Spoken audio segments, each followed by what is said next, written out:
right, hello everybody. I believe I've got everything sorted out for getting started streaming today.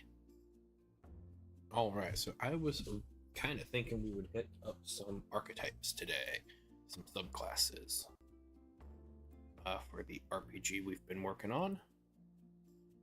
Let me just make sure my streams are up to date as they're playing here.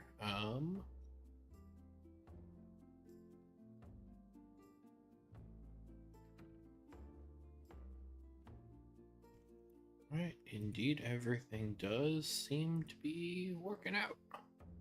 Sweet. Okay, so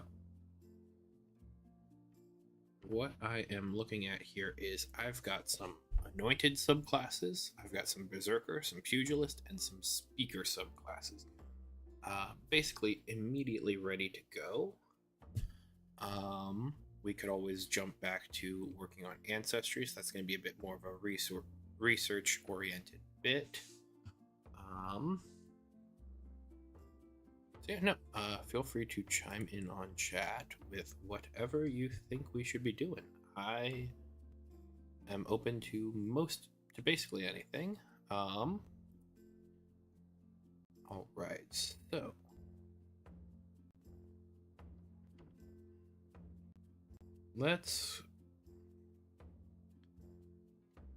my current thought process is let's go ahead and here, let me just pull up what I've got for speakers, because I think that's, one, that is the class that has the most archetypes.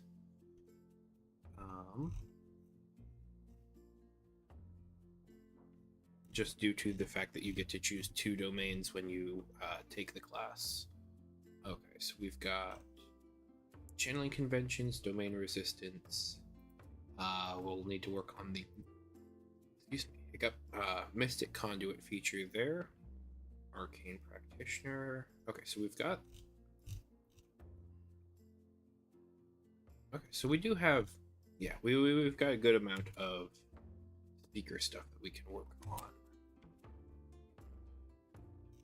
So I'm gonna say let's go ahead and just kind of jump into that. All right. So, a good part of this is going to be we're actually going to be creating a lot of the formatting for these archetypes, because they do not. Well, these ones here are on the older side, so we're going to be updating that with all sorts of new information. So what I'm going to do is I'm going to copy the new class table. It's mostly similar here. All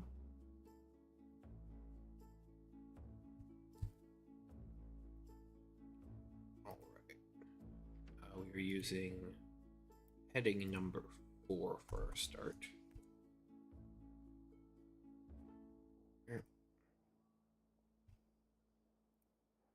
Makes sense. All right.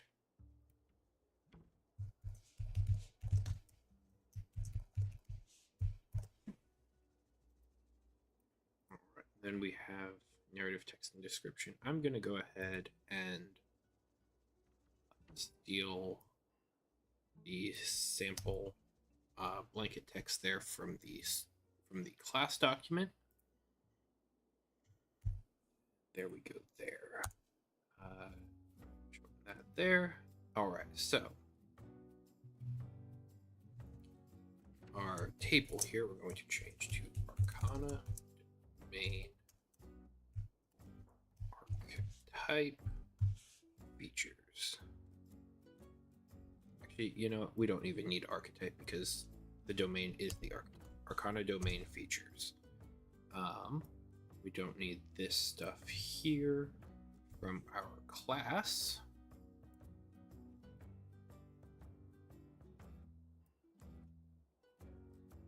Let's see. Is there still a... Nope, that's just like that. Okay, interesting.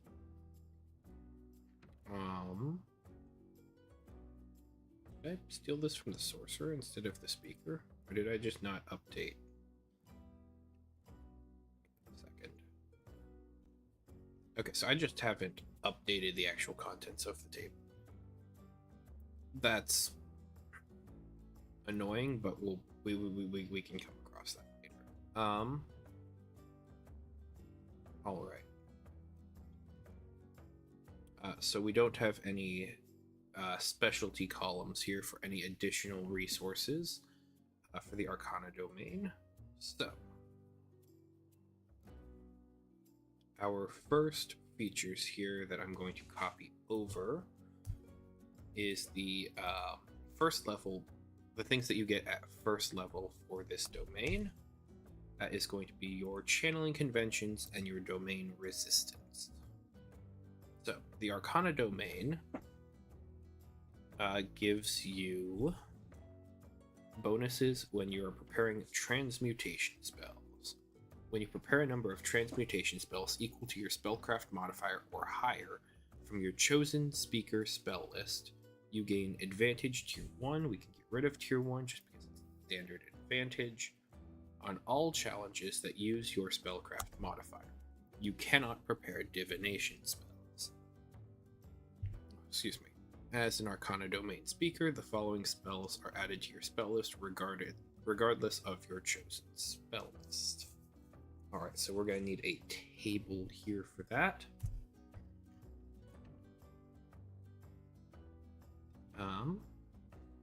Do we just want to steal this table here? Sure. Okay, so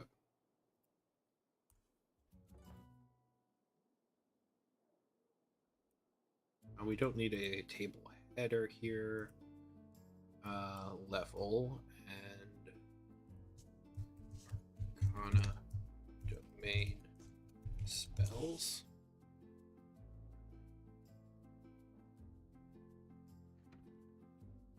Alright.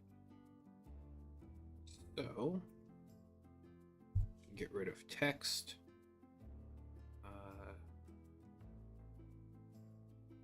Clear all formatting. So, the Arcana domain typically gives us abilities at 2, 5, 8. Because the speaker is a little bit weird, we also have them at level 1.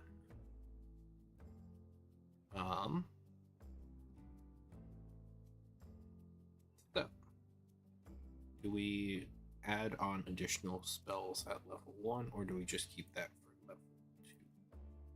No, I think we're going to go ahead and keep that there. So 1, 2, 5, and 8. There we go. And then the rest of these rows we can get rid of. Boom, there we go. And then these here can be merged.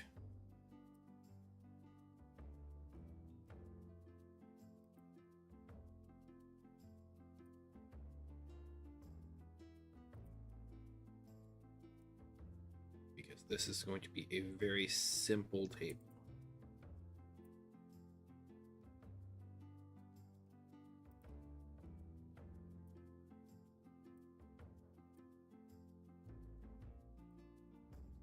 Alright, so there is our new Arcana domain spells table here. Okay. Alright, so from there, we do also have our domain resistance. So at first level, you gain resistance to fire damage or resistance to the damage type associated with your other chosen domain. Extended rest, you can change your domain resistance to the type associated with your other domain. Alright. So that is a good setup here. Actually, I'm going to go ahead and put a page break there just so it's maintaining consistency with the tables on the actual class. Alright. Excuse me. that does this here. Yeah, we need add space after here. Go. All right. So our first feature here is unwritten. All right. But it is Mystic Conduit Conjure Elemental Spirits. So this is going to be another use of our Mystic Conduit feature. This is our channel divinity of sorts. I think that this is going to be a thing that we come back to. So I'm going to get rid of the highlight text here and just throw a comment.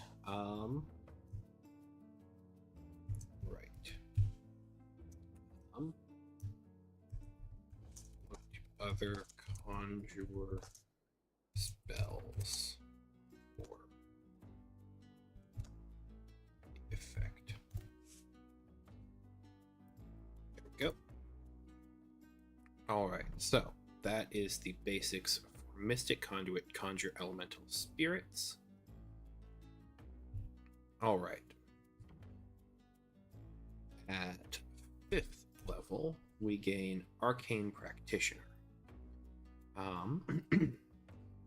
So, your magical studies have broached other areas of interest and magical potential. Choose a second spell list, Arcane, Divine, or Primal.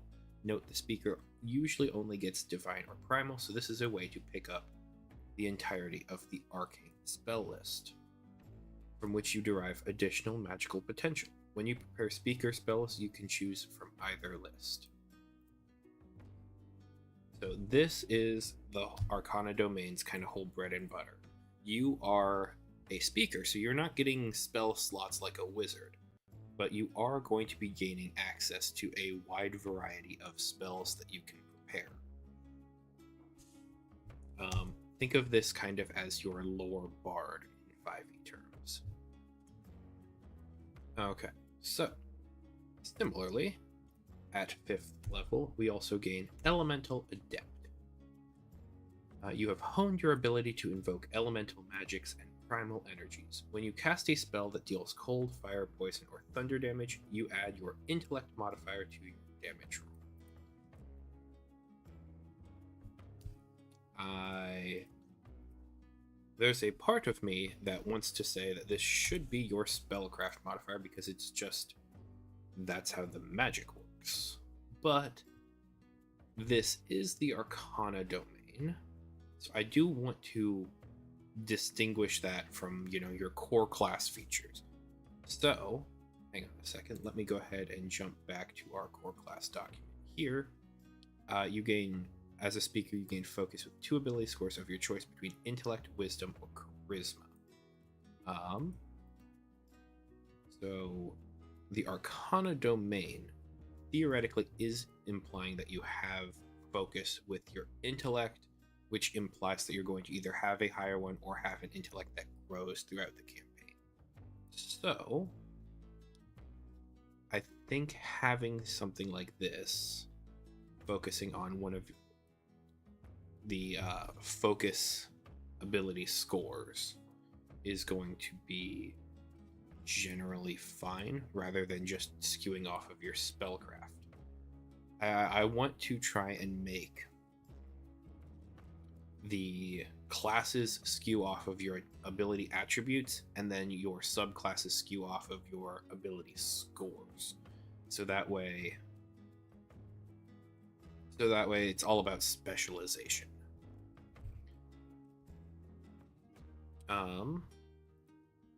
Honestly, that kind of gives me some ideas for some things that we should be adapting. Give me one quick second so I can write that down.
Okay, there we go. Note has been made.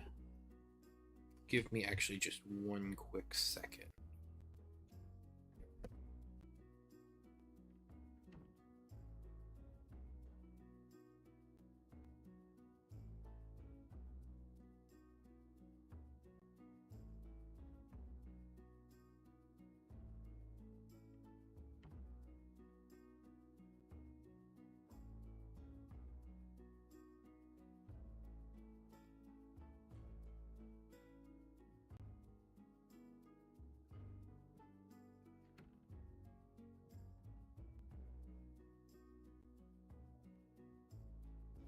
All right, I am back, and my microphone is on now. Sorry about that pause there.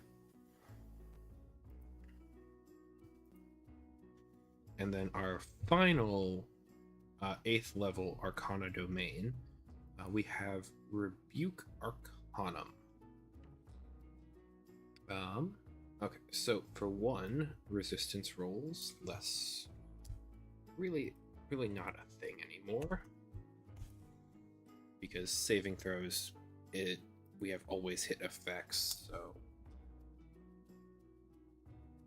Alright, we're going to be tweaking this a bit.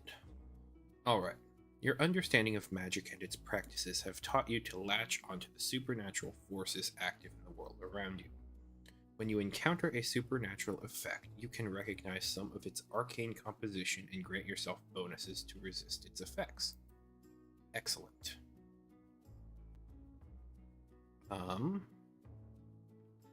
So you have advantage tier 1 on resistance rolls against spells and other supernatural effects. So I kind of want to do this as a really limited counterspell.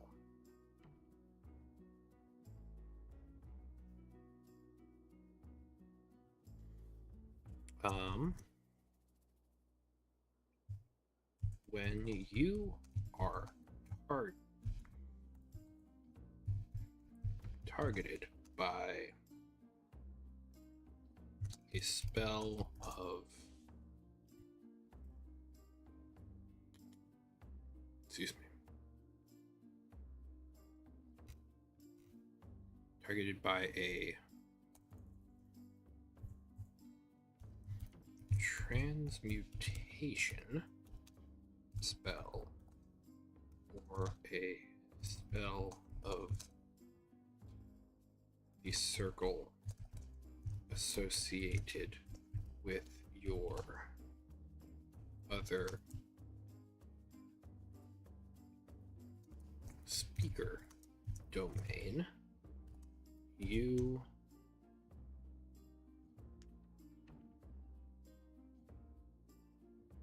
reduce the spell's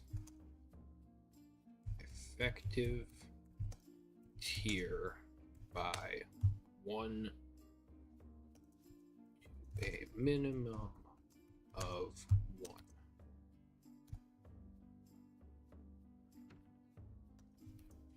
Actually, let's go ahead and pull up our wizard, since that's where our counterspell lives. Like, this is going to be a very minor effect. So we're probably going to need to do something else for 8th level here.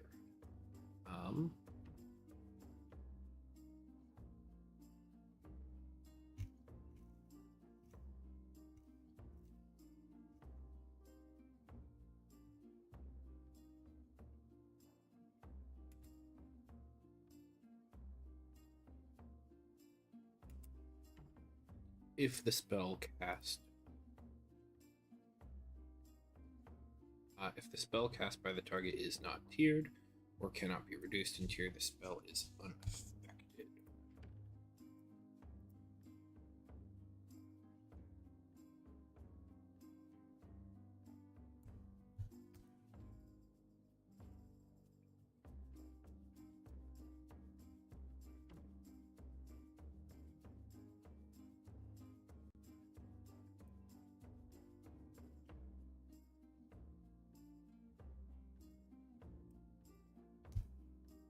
You reduce the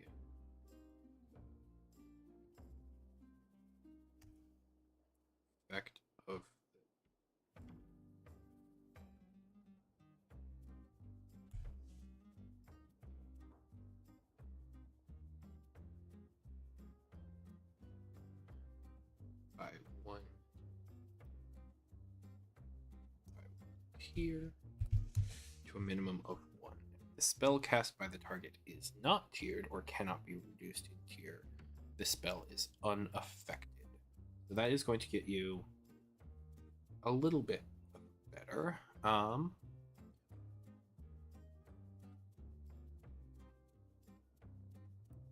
So hang on, this is a rebuke. I'm thinking of something like a hellish rebuke.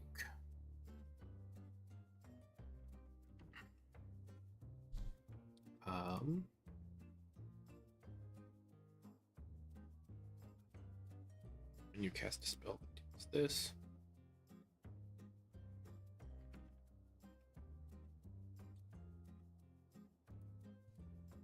or your Mind Elemental Spirit makes an attack that deals 1 of the listed damage types. You add your intellect modifier to the damage roll now. Okay.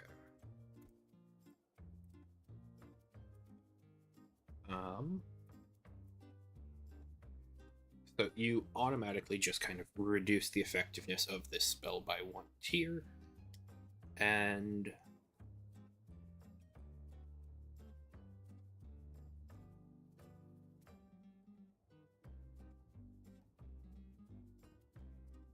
I think there should be the option to either take to throw a little bit of it back. So we rebuke Arcanum in this manner here. Let's go ahead and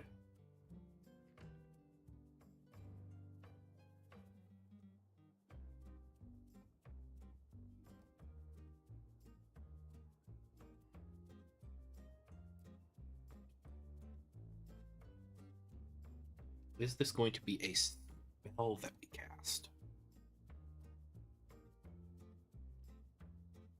Okay, so hang on. Let's look at these.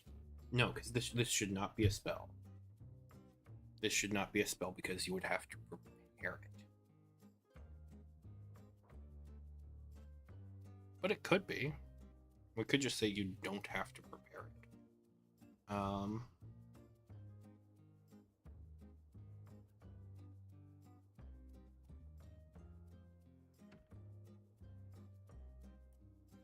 You always have this spell prepared and it does not count against the number of spells you can prepare.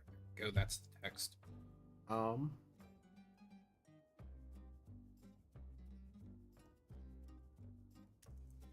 You learn the Rebuke Arcanum spell. You always have this spell prepared, and it does not count against the number of spells you can prepare. And since this is an always active thing,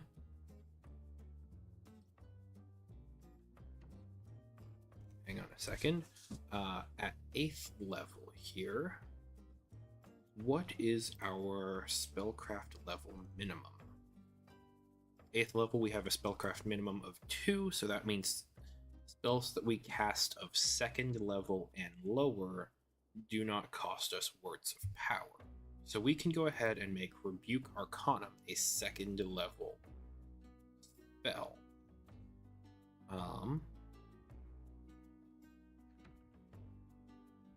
Okay. And for the hell of it, we should make this transmutation, since that's this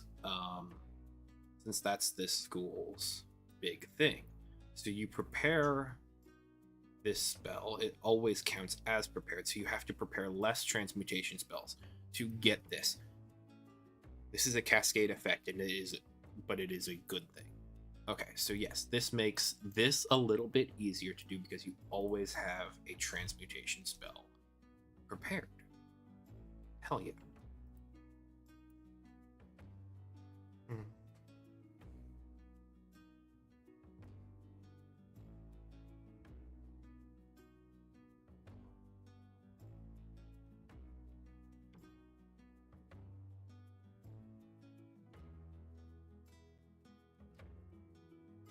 So we're gonna hold on to this.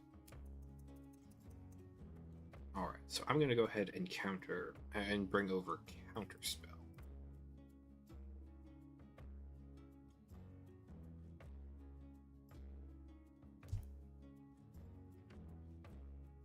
Here, boom. There we go. All right.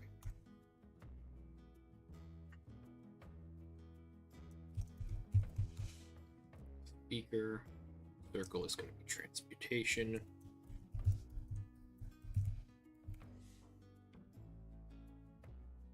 And yes, this is going to be arcane. 3rd level transmutation.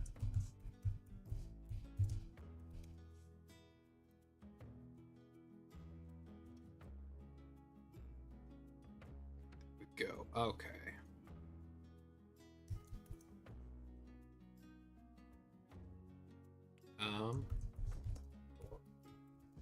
Opponent.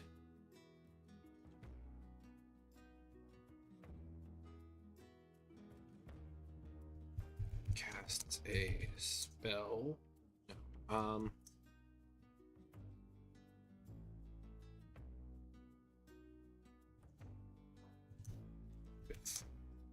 With quick wit and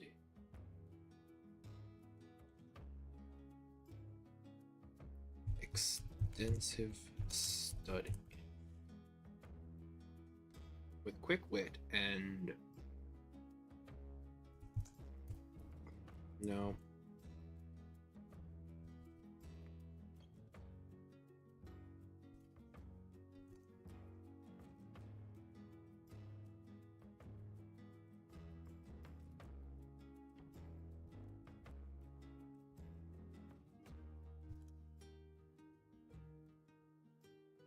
Would it be safe to say years? Because we don't know how long it's going to be for someone to get this spell.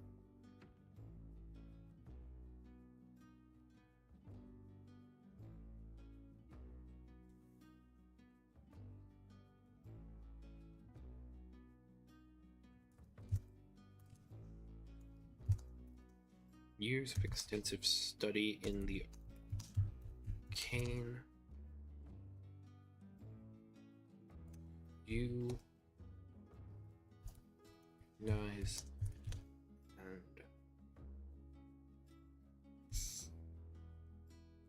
thwart the effects of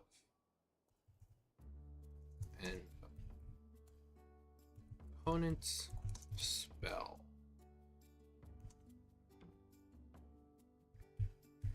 Reducing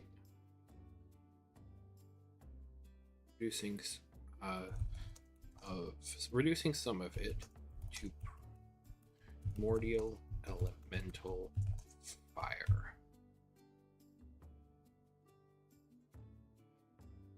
Reducing some of it to primordial elemental fire.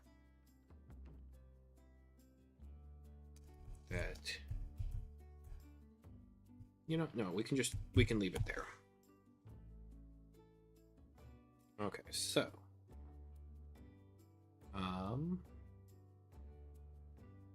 all right, so this is going to be a 2nd level spell, which once again, it seems weird to be giving a 2nd level spell to an 8th level capstone ability here. But that just means that this is an always on feature for this class.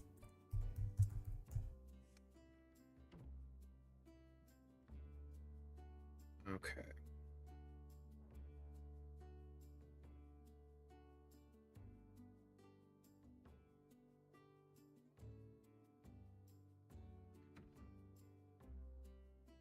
So we don't have words of power because this is a speaker class feature. So this is going to be 2 words of power.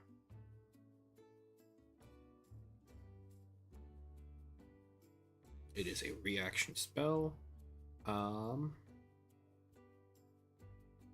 Verbal somatic. Let's throw on a material component.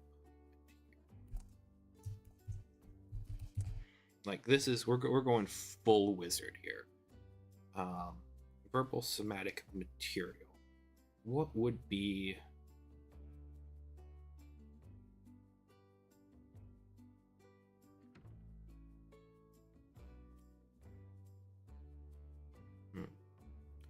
on one hand, I'm thinking rubber, just because rebuke it's gonna bounce. However, this could also be sort of an elemental philosopher's stone, where you are, converting magical effects into fire. What this could also be is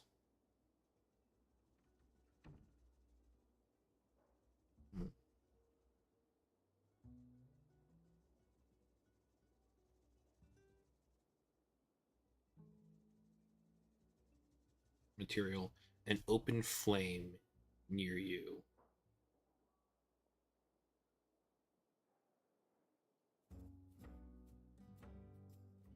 Material, yeah, okay, so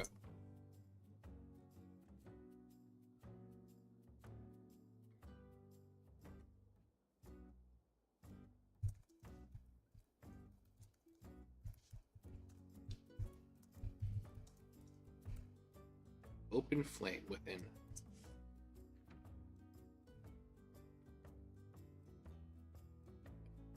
120 feet of you.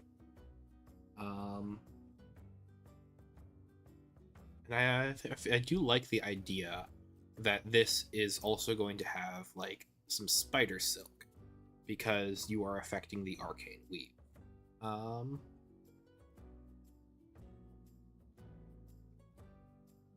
And once again, because you probably took either divine or primal as your core spell class, and then you have arcane here.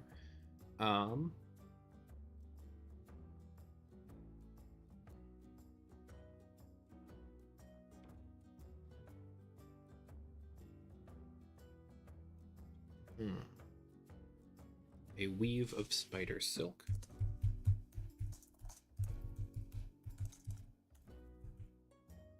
And an open flame within 120 feet of you. Range, we're going to up this to 60 feet. Target 1 creature. Trigger spellcraft. The target creature casts a spell with trigger targeted spellcraft. The creature casts a spell targeting you.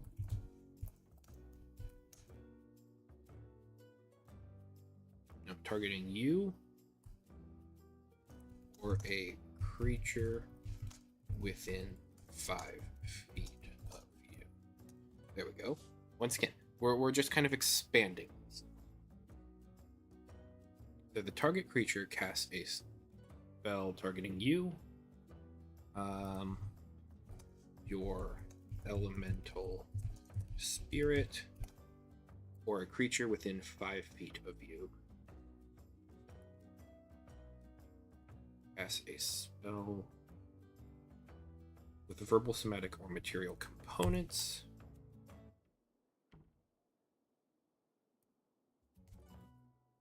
Targeting you, your elemental spirit, or a creature within 5 feet of you.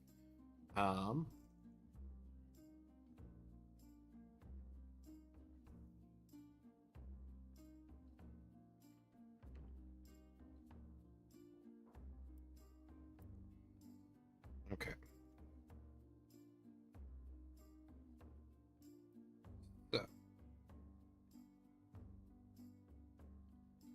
I think we're just going to automatically reduce the effect here by 1.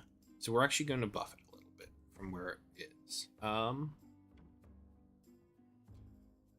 You reduce the effect of the spell by 1 tier to a minimum of 1. The spell is... There we go. Okay. You reduce the effect of the spell by 1 tier to a minimum of 1.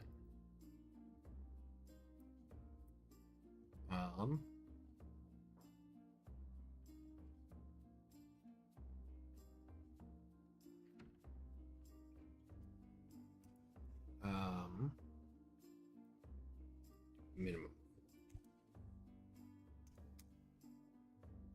If you are targeted by a transmutation spell or a spell of the circle associated with your other speaker domain, you reduce the effect of the spell by an additional tier.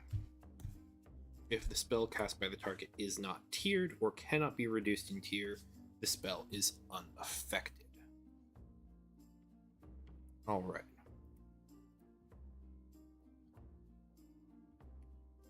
So for 1 here, this is going to be a result of Rebuke Arcanum.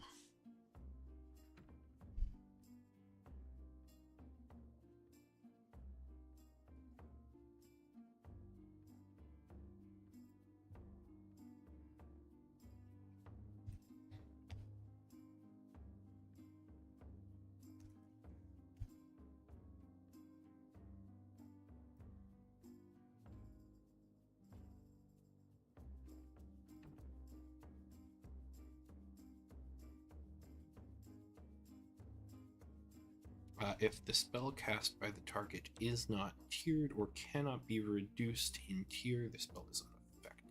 Yes. All right.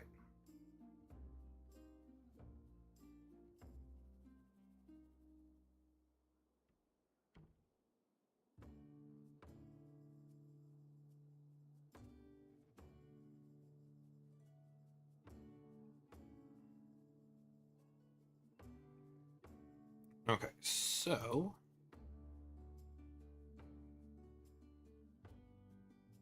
as a part of this, because we now have a counter, now we rebuke.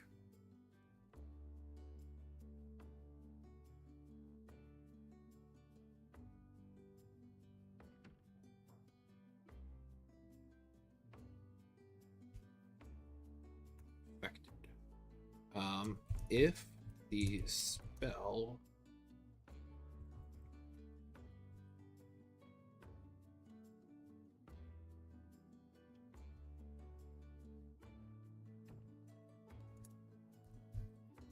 is reduced by 1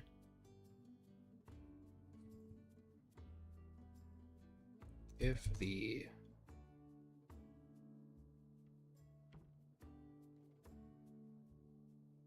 spell no, this is 1 creature. You're targeting the creature. If the target creature's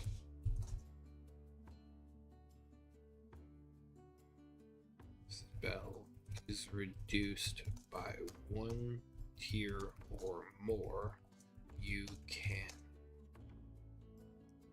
rebuke the spell.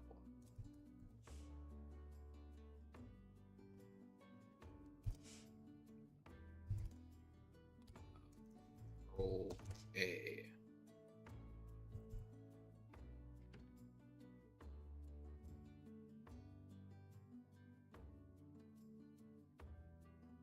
rebuke the spell, converting some of its magical potential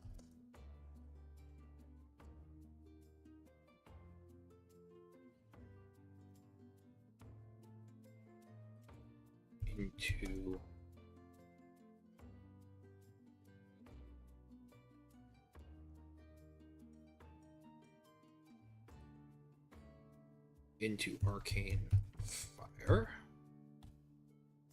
roll a spellcraft.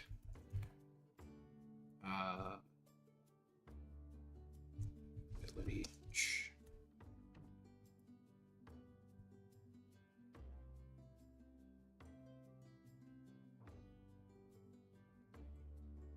Yeah, no. Roll a spellcraft ability challenge.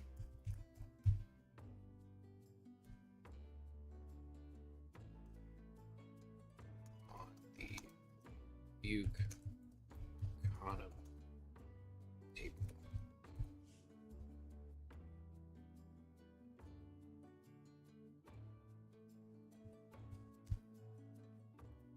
Yeah, we don't even need an ability there. Roll a spellcraft challenge on the Rebuke Arcanum table.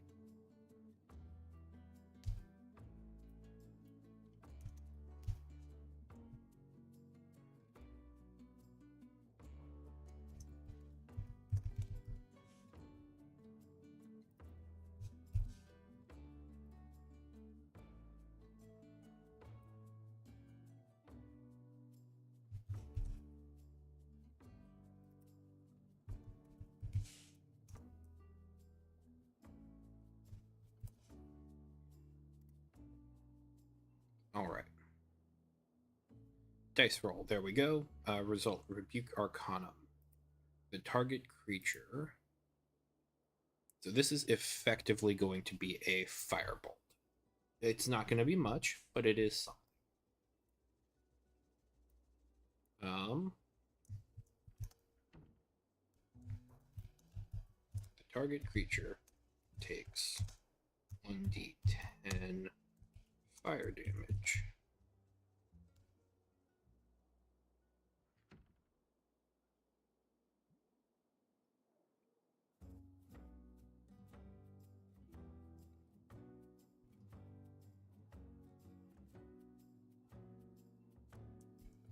Target creature takes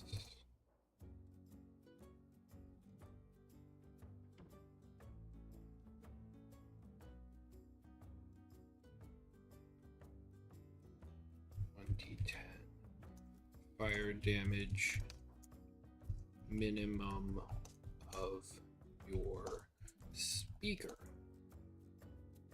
level. So that's a minimum of 8, and it will go up.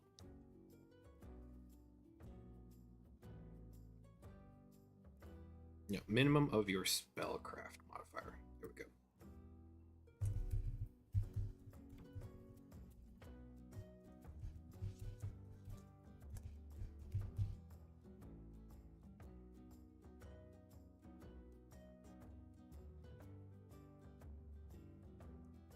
No, hang on. Takes 1d10 fire damage. Takes plus 1d10 plus your spellcraft modifier.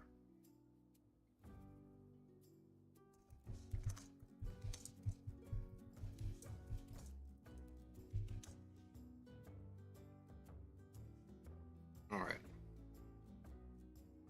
The target creature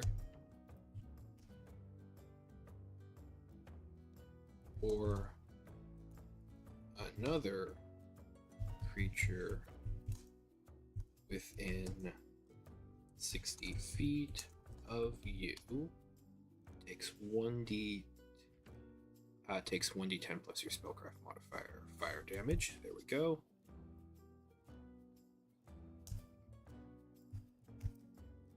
The target creature or another creature within 60 feet of you of your choice. That's important.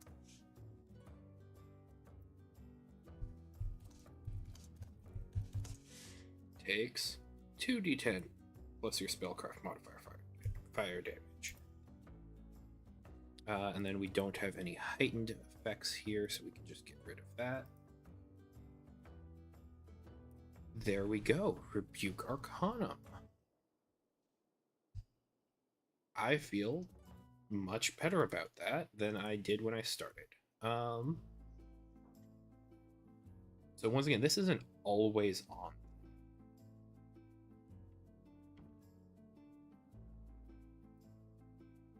Reduced by 1 tier or more.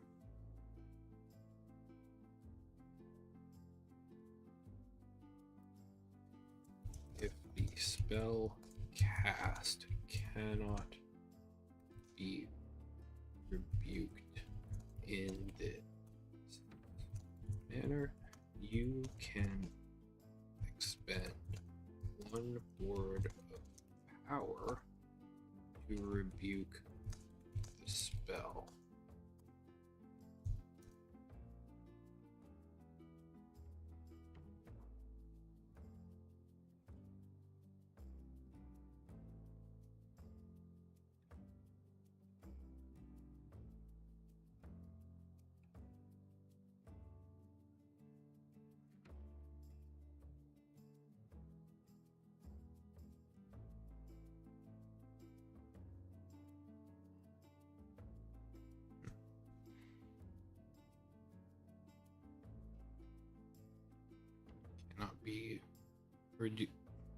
Cannot be reduced in tier.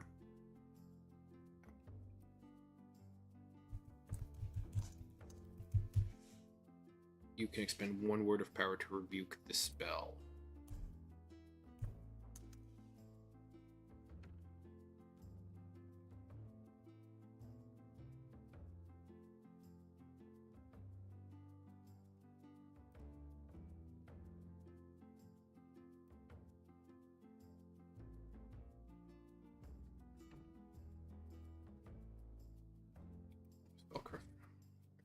Okay, that should be.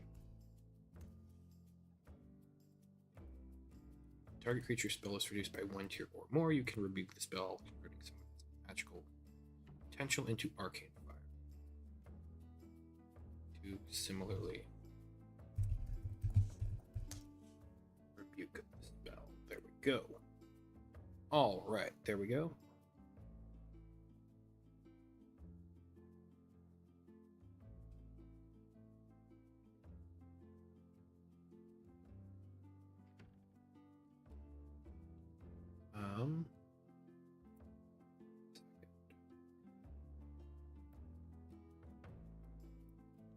What would happen if I got rid of this space here? That looks wrong.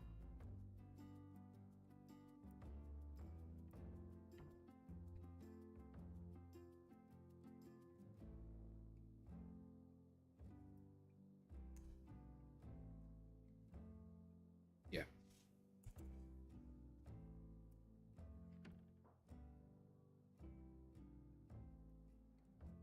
Okay, so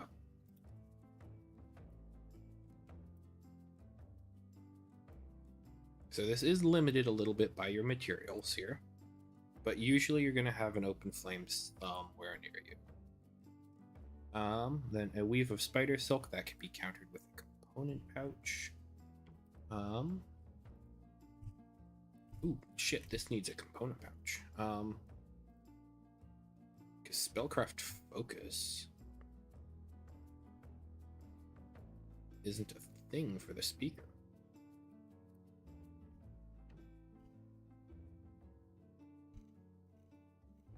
Let me double check. Yeah. Okay, hang on a second. We're going to go to the wizard here for our spellcraft focus.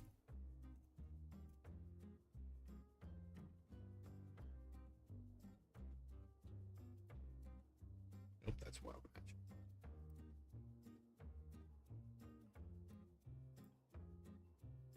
Okay, so spellcraft focus. That actually needs to okay. Let's go ahead and pull up some D20 SRDs here because this is important. Known and prepared spell slots, higher level armor, cantrips, ritual. Components.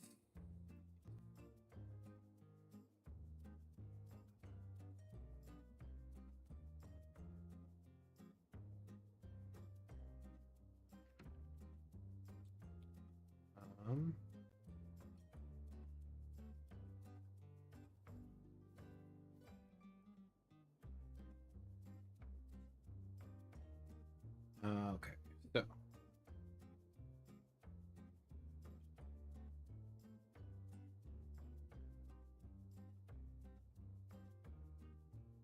yeah, there we go. That is the line that we need.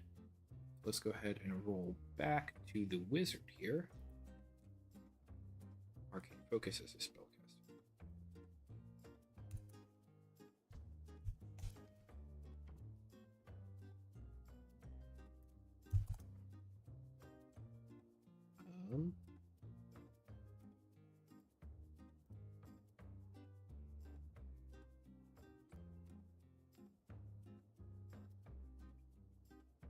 You can use a component pouch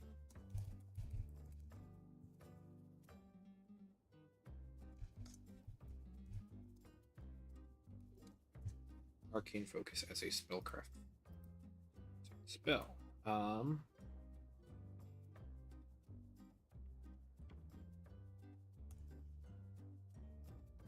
While wielding a spellcraft focus, you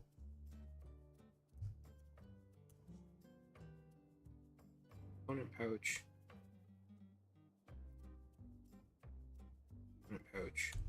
your spell book or an arcane focus.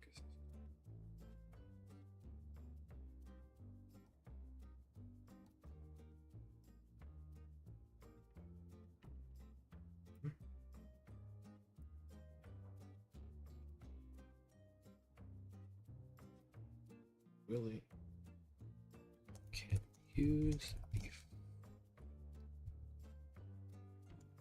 focus in place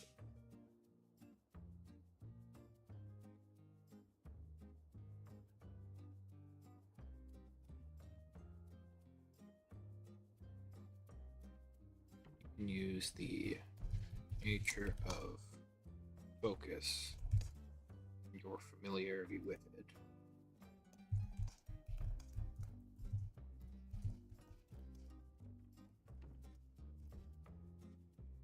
in place of the material components specified for a spell. If a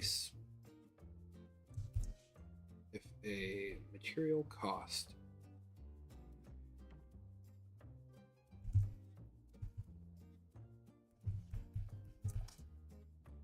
if a cost is indicated for a material component, there we go. A character must have that specific component before they can cast a spell.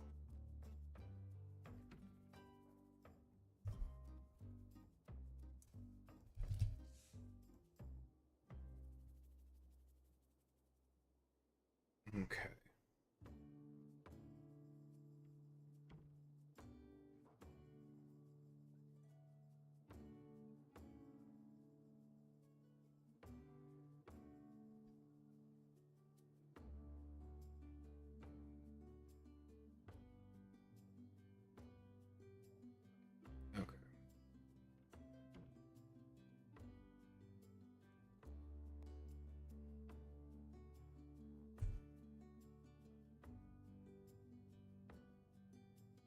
I'm going to just copy all of Spellcraft Focus there. Let's go ahead and jump back to the speaker here, just to the core of the class.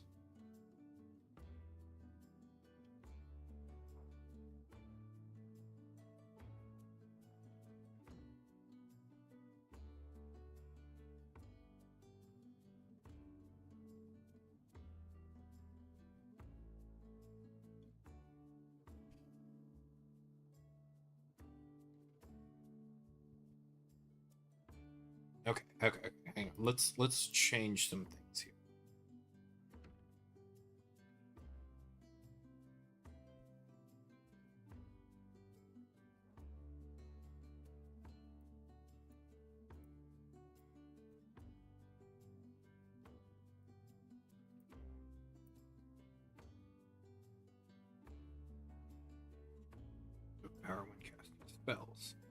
Um,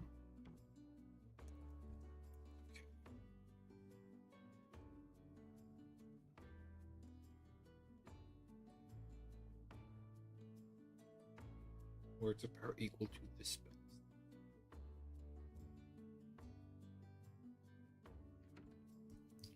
When you cast a divine or primal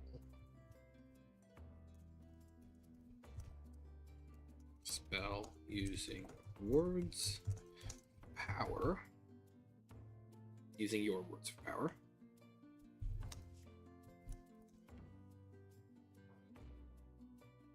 your understanding and invocation of the weave magics. No, here.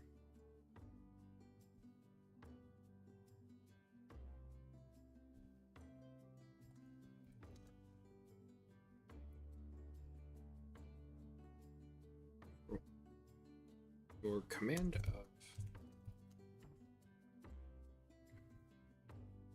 no, your invocation of the weave of magics.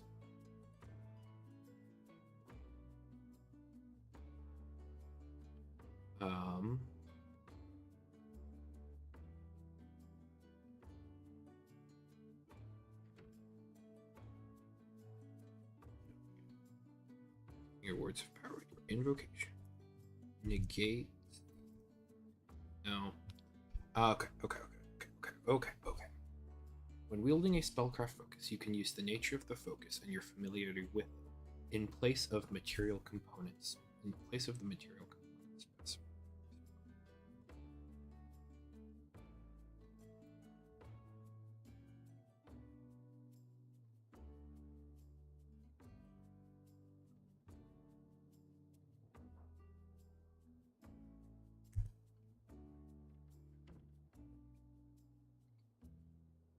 Your invocation of the magic.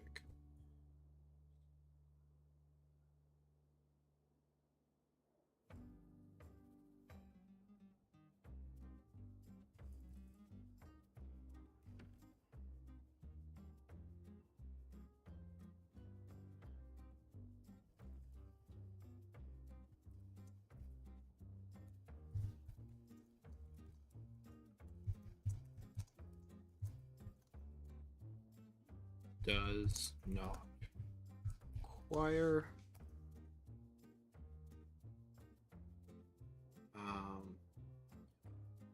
the material components specified. Your invocation.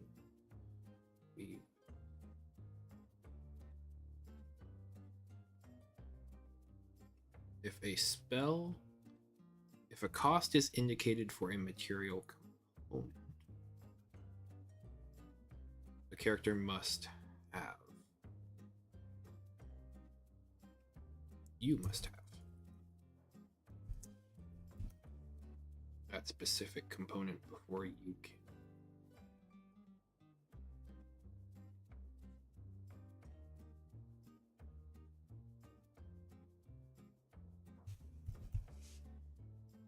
Or you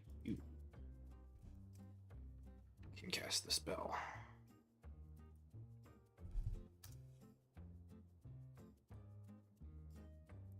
All right, so there we go. That fixes the material component issue here for the speaker with divine or primal spells. So for the Arcana domain, we are going to create a first level feature here.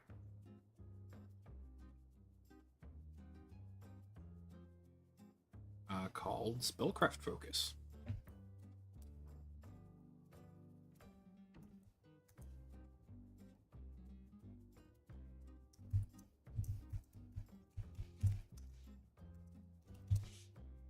Okay.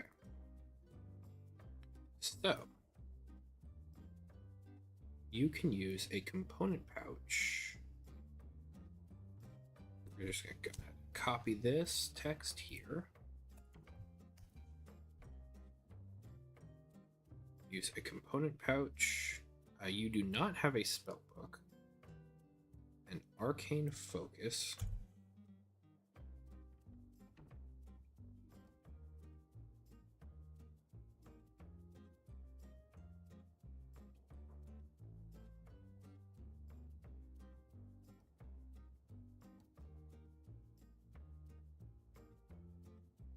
Okay, so hang on a second. You choose your spell list for the speaker, and you choose either divine or primal.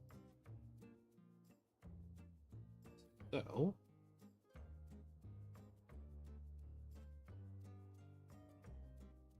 arcane focus. Use a component pouch or a focus associated with your spellcraft tradition.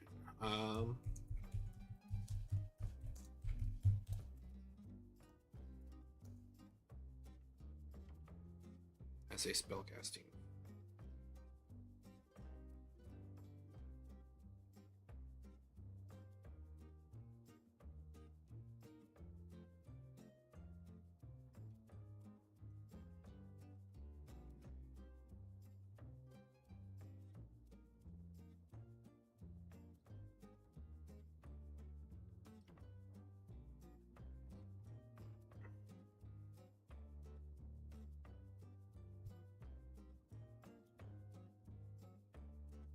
As a spellcasting focus for your speaker spells.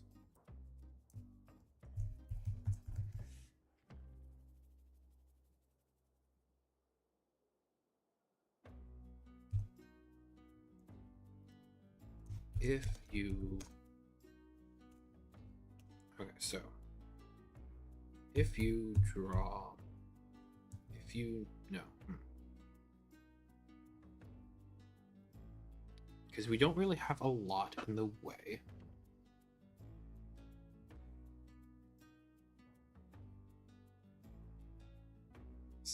You can use a focus associated with your spellcraft tradition as a focus. If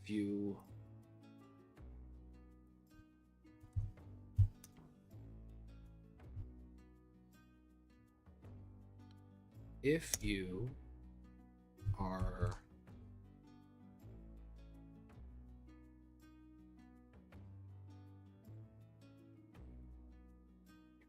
sorry, I know I'm flubbing and kind of going through things here for a second. I'm just trying to make sure. When you cast a divine or primal spell using your words of power. Right, okay. So when you chose your speaker spell list,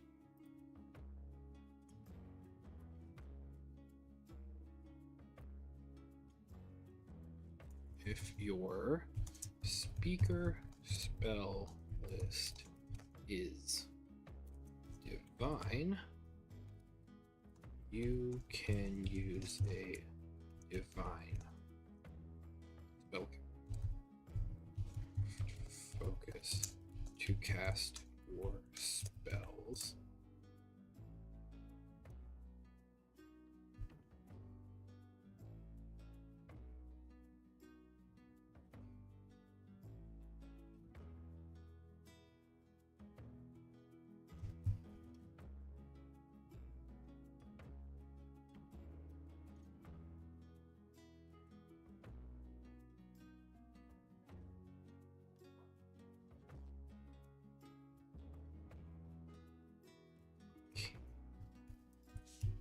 Arcane divine spell.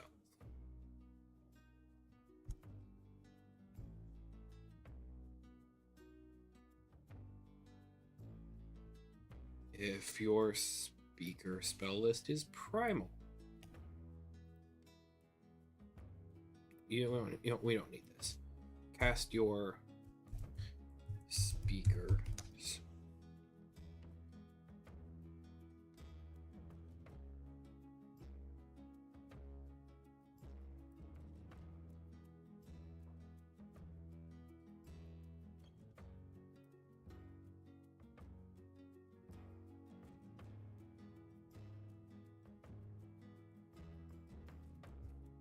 alongside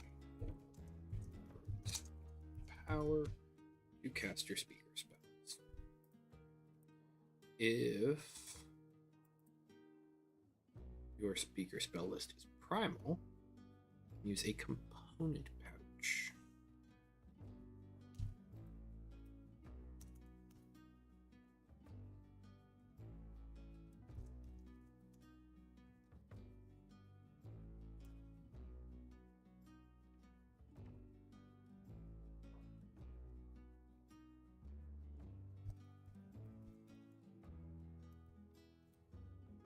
Alongside your words of power to cast your speaker spells.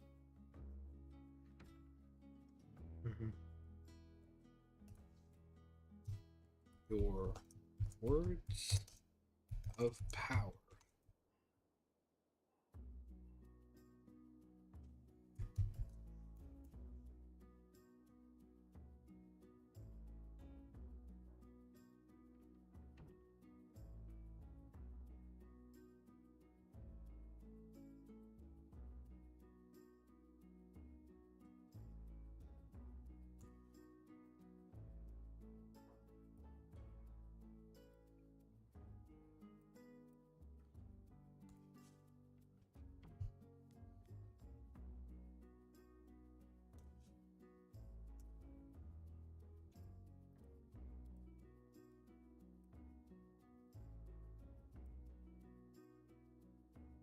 You can use a primal spellcraft focus.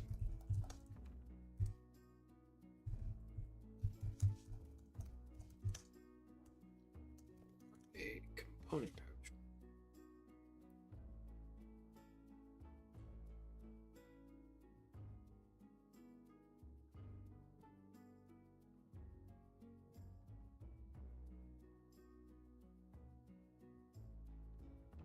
And the reason we have to include this here is because Words of Power covers divine and primal spells.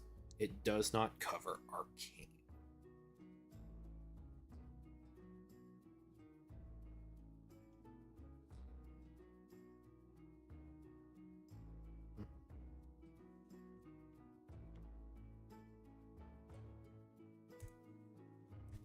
As you learn arcane spells, you can cast them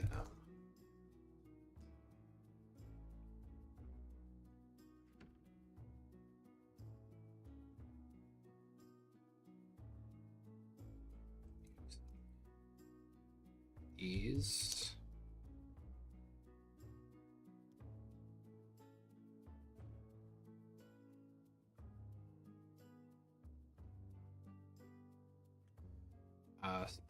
spell casting foci.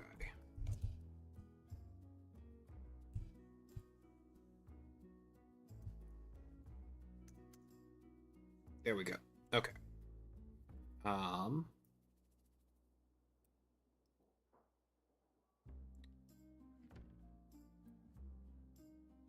If we give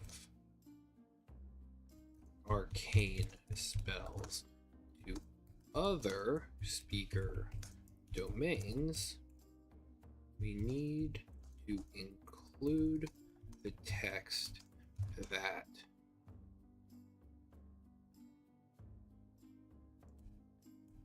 these spells are considered divine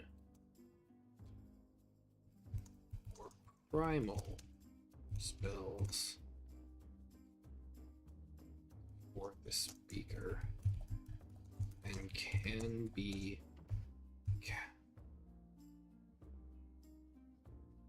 for the speaker.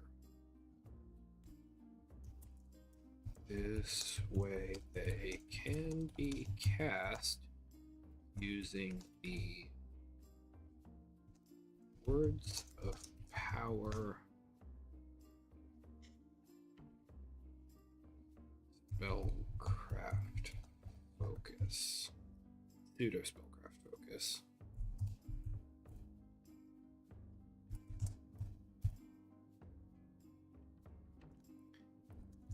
And it will not require a separate focus cast. Okay, so here, let's read this back, make sure it makes sense. Spellcraft focus, first level Arcana domain speaker feature. You can use a focus associated with your spellcraft tradition as a spellcasting focus for your speaker spells. If your speaker spell list is divine, you can use a divine spellcraft focus alongside your words of power to cast your speaker spells. If your speaker list is primal, you can use a primal spellcraft focus or a component pouch alongside your words of power to cast your speaker spells. As you learn arcane spells, you can cast them using these spellcasting foci. When wielding a spellcraft focus, you can use the nature of the focus and your familiarity with it in place of the material component specified for the spell. If a cost is indicated for a material component, you must have that specific component before you can cast the spell. So the whole point there is just that this is specifically for arcane spells, because arcane spells will not count as divine or primal for the Arcana domain. On one hand, this is kind of a nothing ability, but it means that you get this. So we are going to need to make sure that you get a divine or primal spellcraft focus with the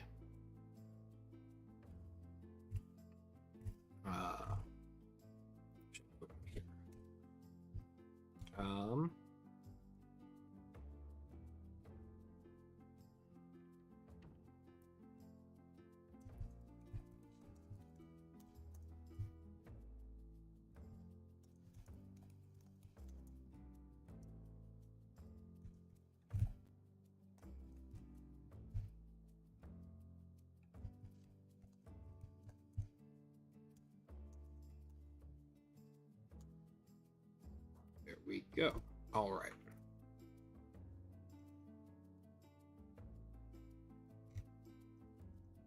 So, there we go. Arcana domain. So the only thing that we need to do here is to write up the Mystic Conduit Conjure Elemental Spirits. I think that's going to be something that I do offline, just because it's going to be me cross-referencing a lot of 5e spells and figuring out how they would work best here. So I might come back to that either tomorrow or a couple days later and just kind of talk to you about how it works. Let's get rid of that text there. But I think that is the Arcana domain. What are you guys thinking? How is everything going in chat over here? Cool.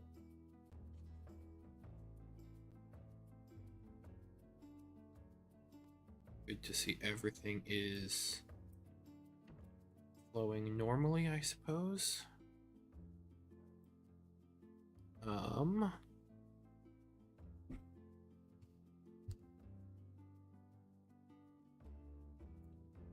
So our next subclass here is the Grave Domain.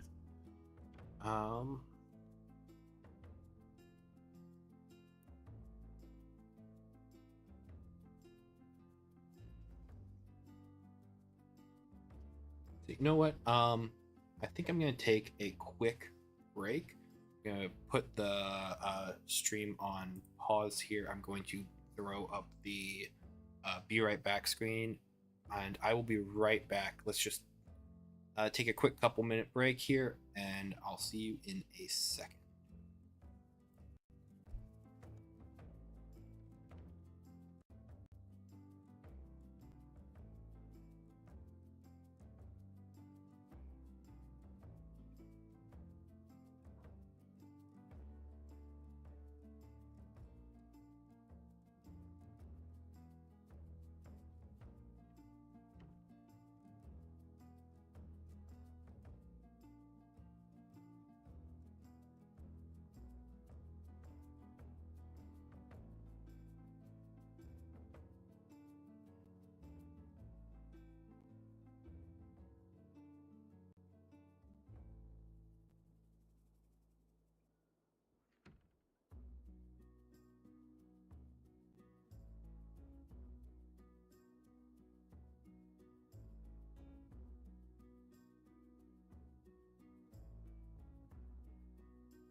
All right. And there we go. We are back. Sorry about that. I was just feeling a bit hungry, and so I snagged myself a bowl of some homemade mac and cheese from the other night, and it is fantastic. So let's go ahead and tackle the grave domain speaker. All right, so what we're going to do is we're actually going to just go ahead and jump towards the Arcana domain as it stands, because we're just going to copy the tables here and the first level features up to Spellcraft Focus here, because it's going to be the same sort of style and format from domain to domain. Excuse me there, sorry. All right, so grave domain. We are not seeing any additional whatchamacallit, resources or trackers on the domain features tab here, which makes sense. All right, grave domain features.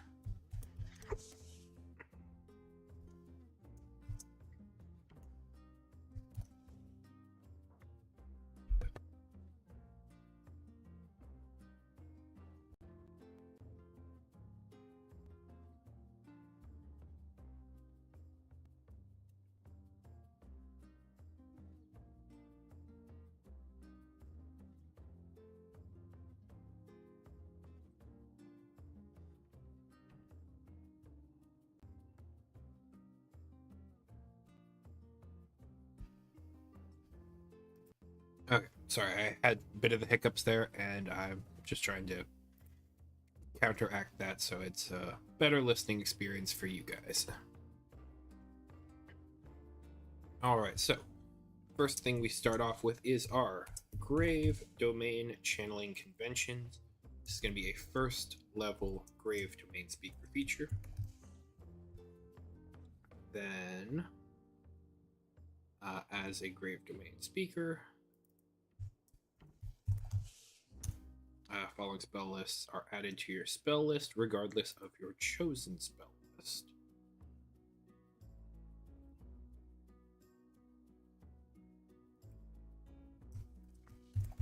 Okay, grave domain spells. There we go. Grave domain resistance. Grave. Okay. So, grave domain channeling conventions. Actually, hang on a second. I almost forgot the thing we were talking about just beforehand here. Let's go ahead and jump over to our Arcana domain here. We can show print layout again. That was mostly just for formatting. Okay, so regardless, are added to your divine or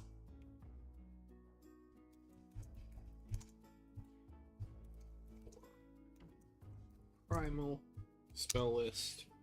Regardless,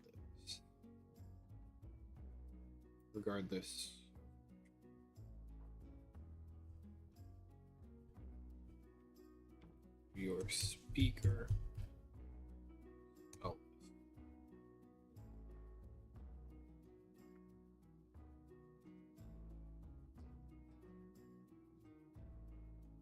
yes.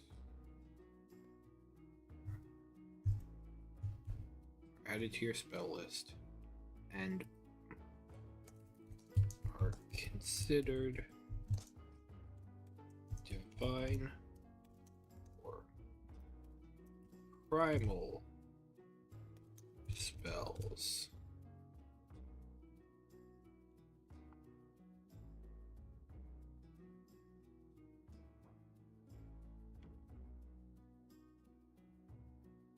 As a grave domain speaker, the following spells are added to your spell list and are considered divine or primal spells. depending on your chosen speaker spell list.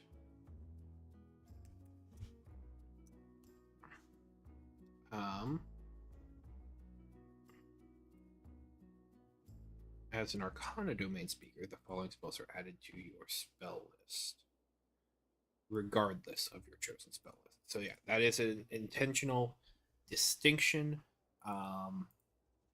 because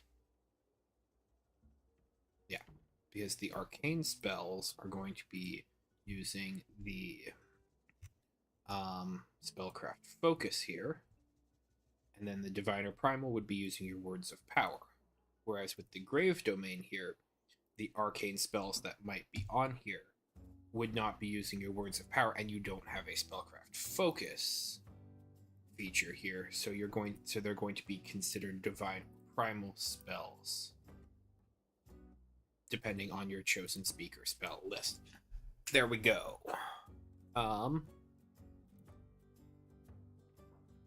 So let's actually just go ahead and there we go. We implemented that bug, and then we solved the wording of it basically immediately. Life is good. All right, so let's go ahead and jump back to the draft of the grave domain here. So, grave domain channeling conventions.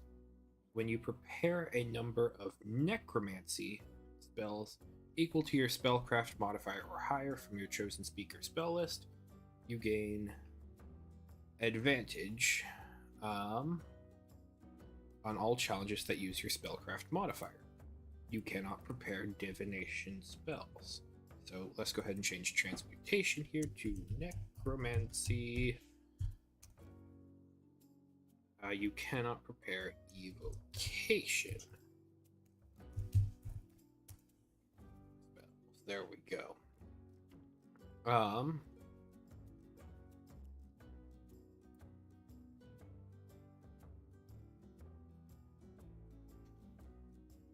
All right. Grave domain resistance. You gain resistance to necrotic damage, or resistance to the damage type associated with your other chosen domain.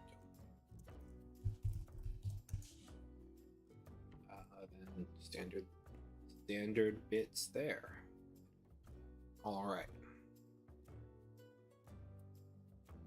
So our second level feature here is familiar if you play 5e. Mark of the Grave. As a minor action, you mark a target with the Mark of the Grave. This designation lasts until the target creature completes a long rest or is defeated. While a creature is marked with the Mark of the Grave, they have vulnerability to necrotic damage, and you have... Okay, so it's slightly similar. Okay. Like it. Keeping it. Mystic Conduit, Mark of the Grave. Until the target creature completes a long rest or is defeated. While a creature is marked, they have vulnerability to necrotic damage, and you have advantage on any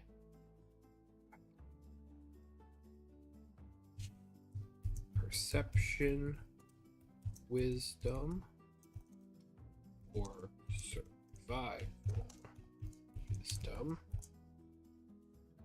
ability challenges made to track it. When a creature with the Mark of the Grave is slain, they cannot be revived or resuscitated for a number of days equal to your spellcraft modifier.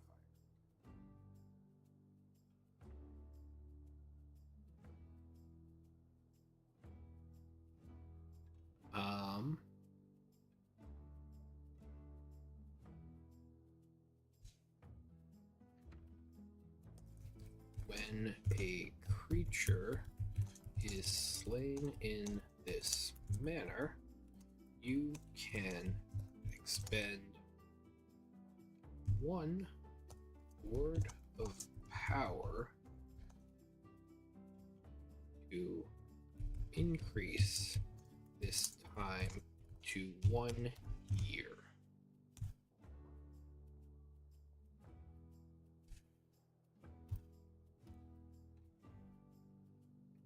There we go.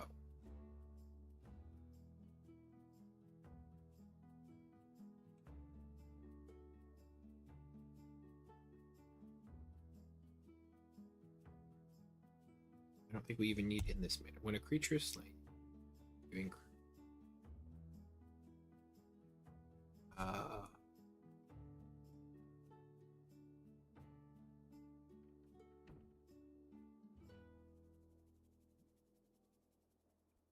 When this targeted creature is slain, you can expend 1 word of power to increase this time. There we go. All right, there we go. There we go. There we go. All right. So, 5th level feature here, Grave Shield. The powers of your magic flow through you and bind your soul to the earthen grounds from which you draw.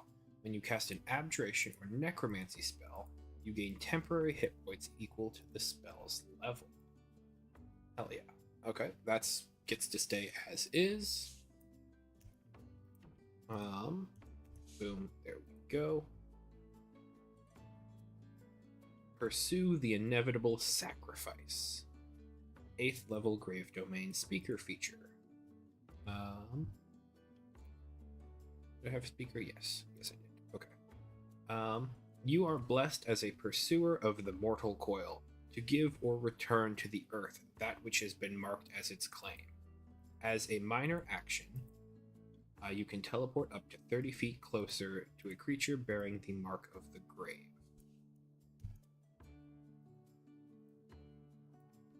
Okay. So that is nice. As a minor action, you can tell as a minor action or as a part of the action spent to mark a creature with the mark of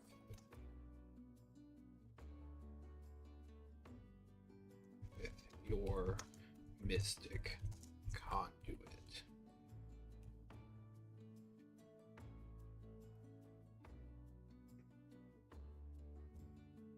You can teleport up to 30 feet closer to a creature bearing the mark of the grave.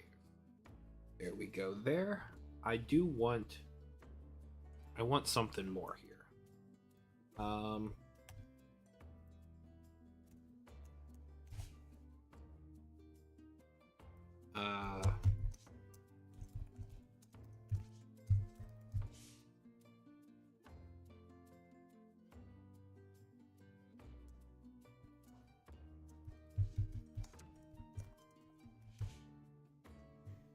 Like Grave Shield, that's pretty good. That's gonna get you a lot of damage mitigation. But like this is a good quick minor action teleport. It basically just gets you straight up Misty Step every round, which is fantastic for battlefield mobility. But I think that there should be something. There should be something a little bit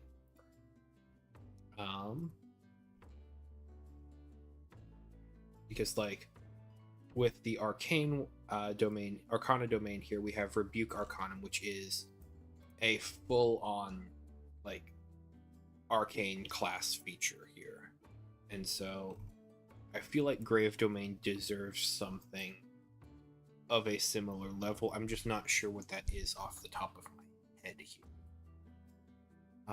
So overall, I do like this archetype, but I think we just need a little bit more spice. Now, granted, you do get 2 archetypes, so maybe we don't.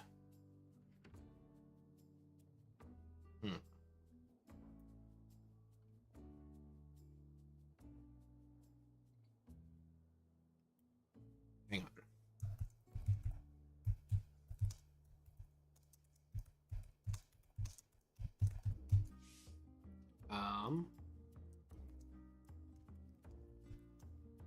when you make a wisdom or Cronin's ability challenge using a skill you are proficient in, you can roll your proficiency die twice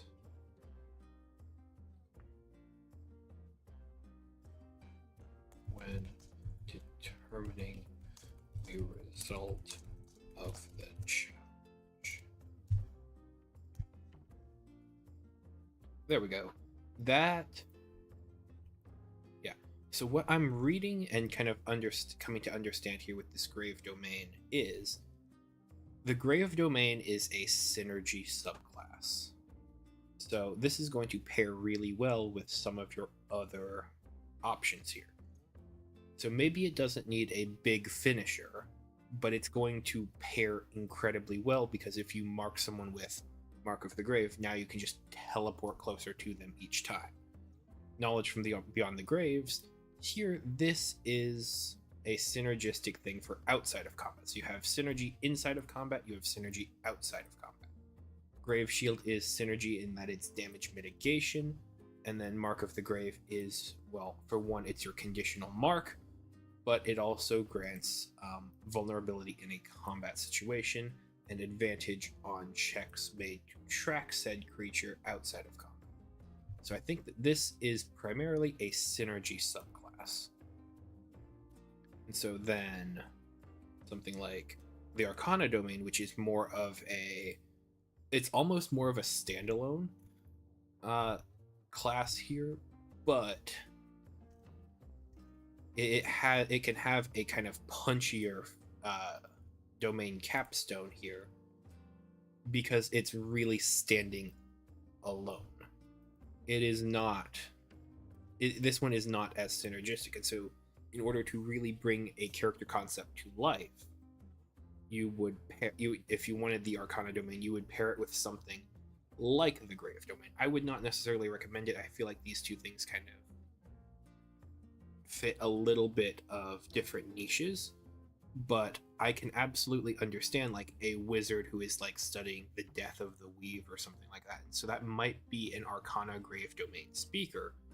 So you would then mark, and then you have your elemental spirit as well, perhaps on the battlefield at higher levels. And so a creature that is marked with the Mark of the Grave, you can then start teleporting towards it, but you're rebuking all of the Arcana because you are decaying the arcane weave around you. I think that is pretty good and pretty flavorful. And so the Arcana Domain as it stands is kind of it's a little bit more powerful, but at the same time it's lacking a little bit of the additional flavor that something like Grave Domain can add to it. So that's where a lot of this two domain speaker subclass comes from. So you can have these much more flavorful descriptions and much more identifying subclasses and archetypes. So yeah,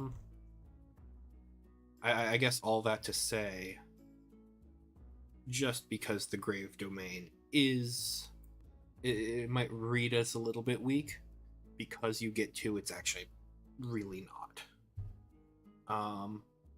Now, what I have to be careful of is having two of these kind of leader type domains. So like if you take the Arcana Domain here, and then I'm not sure, Valor Domain is probably going to be another leader type. If you take both of those, how are they going to synergize and not be inherently dominant versus other domain pairings?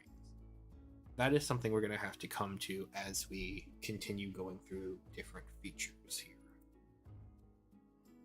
Okay, so let's go ahead with Life Domain. I'm going to go ahead and just copy our Grave Domain tables here, especially since we already made the fix to the channeling conventions. There we go. All right. Life domain.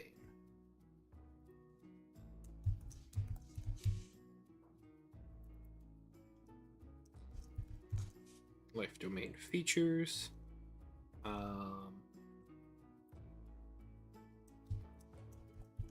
Life domain channeling conventions. First level life domain speaker feature. Life domain spells. No, I don't want emojis. I want life. Okay, life domain. Did I? Yes. Life domain resistance, first level, life domain speaker features. Oh, hang on. As a life domain speaker. There. Alright, alright. So, life domain. We're not seeing any columns here for additional tracking resources. So, when you prepare a number of abjuration spells equal to your spellcraft modifier from your chosen speaker spell list, abjuration spells, and then you cannot prepare illusion spell. So, once again, this is a way of kind of nerfing the class. You cannot prepare illusion spells for life domain. You cannot prepare whatchamacallit, evocation spells for grave domain, and you cannot prepare divination spells for arcana domain. So like you're going to probably let me pull up my negation tables here, but you're probably not going to be able to cast from one spell or another. So this is old because it's listing advantage tier 1 and disadvantage tier 2 skills and resistances. So like this is old, but I'm pretty sure that these channeling conventions are the same as they are in our current readout here. So let me just go ahead and actually blow that up a little bit there. If you do a lot of transmutation spells, go for the Arcana domain, but then you can't cast Divination. So Divination is the only time that this one shows up in our kind of banned list. But if you want to like pair something like Grave and Trickery, both of those have a ban list of evocation, and so that's a way to get another access to a spell school instead of having two on the ban lists. Same with Splendor and Light being unable to do Necromancy, and Grave, Trickery, and you could do Valor, because Valor is a little bit funky in that you choose whether your channeling convention is favoring evocation and disadvantaging abjuration, or choosing to channel abjuration at the disadvantage of evocation. But yeah, good stuff all around.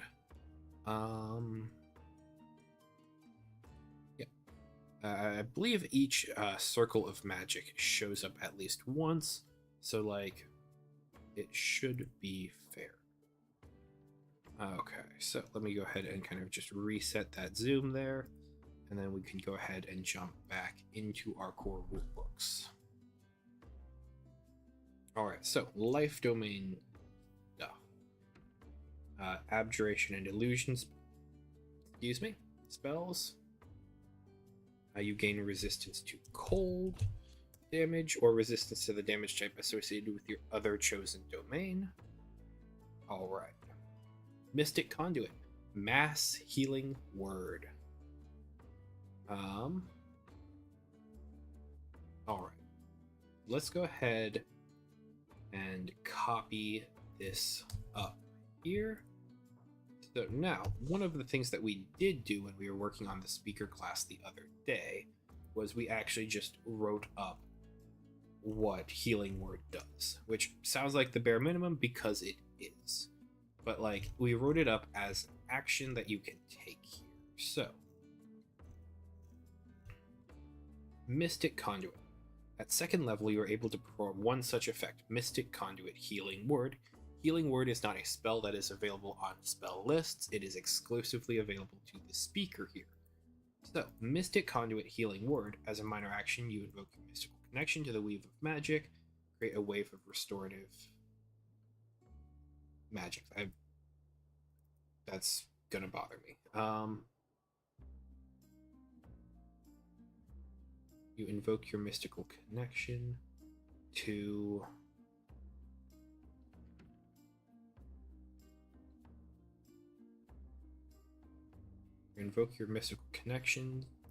and create. Yeah, I think we can just get rid of that.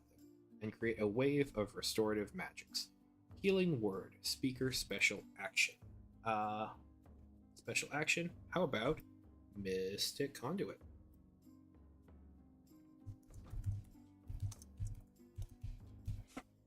Okay, so Mystic Conduit use, minor action, target one creature, implement none, range 60 feet. So let's just go ahead and that's heading 6. This is heading 5. Boom. Let's just get that action here and bring that on over onto our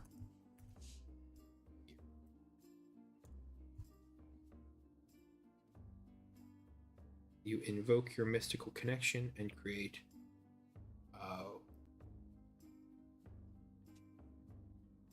not a wave. You create waves of restorative magics that bolster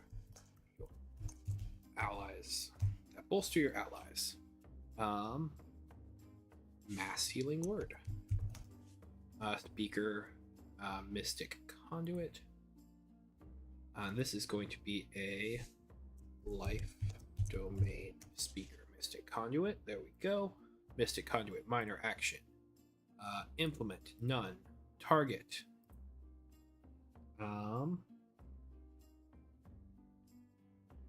Up to target a number of creatures up to your spellcraft modifier.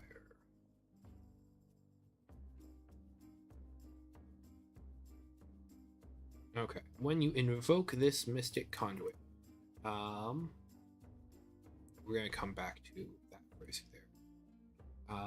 Actually, no, a number of creatures of your choice that you can perceive within 6 number of creatures of your choice up to your spellcraft modifier that you can perceive within 60 feet of you regains hit points. Regain hit points. Okay. This is the part where it gets to be more.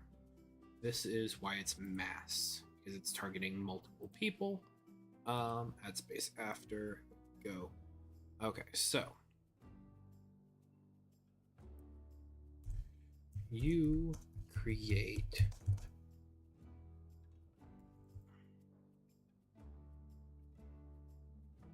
beams of healing light that can heal a maximum of 2d4 hit points for each of your speaker class levels up to a maximum of 20d4. Okay. When you perform this mystic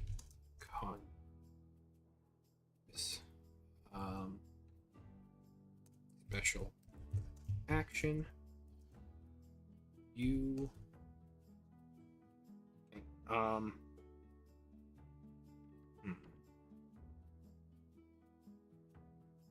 What is a D&D spell that divides up effects like this? I'm thinking of it right now. It's not sleep, where that targets multiple people, but starting with the lowest. But you can dole out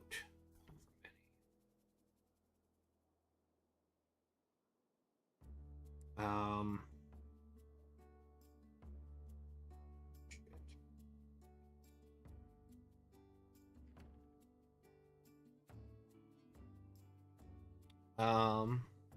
just because I want the wording to be similar.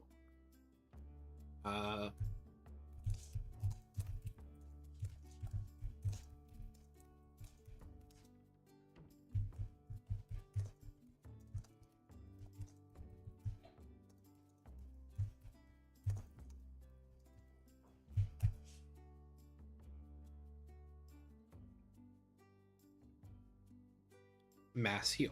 Okay. Let me take a look at mass heal 5e, because I don't trust the large language model thing there. A flood of healing flows from you into injured creatures around you. You restore up to 700 hit points, divided as you choose among any number of creatures that you can see within range. There we go. Okay.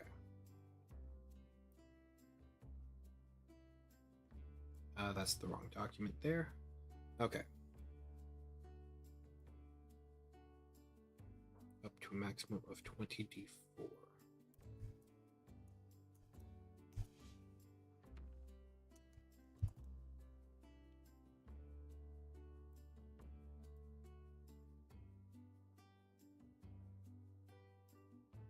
Okay.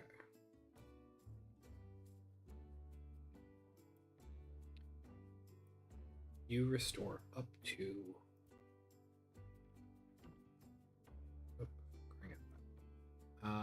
actually, yeah, I'm going to just close that tab that I keep accidentally opening because I don't need it right now. You restore up to 2d4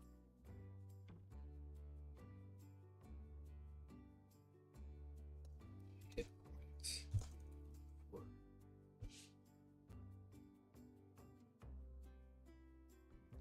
each of your speaker class levels up. Okay.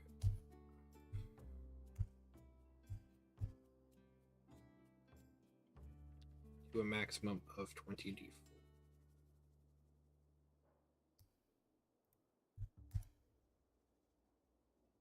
We can get rid of the word up here because that's repetitive.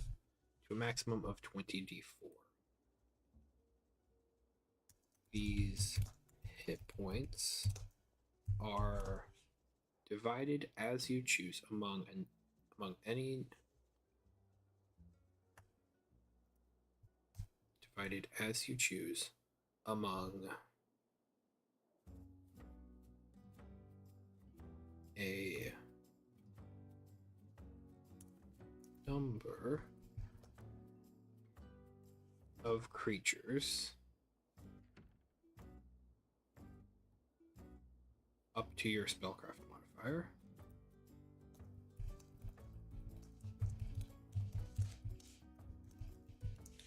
Modifier that you can not see but perceive within range. Alright, so when you invoke this Mystic Conduit,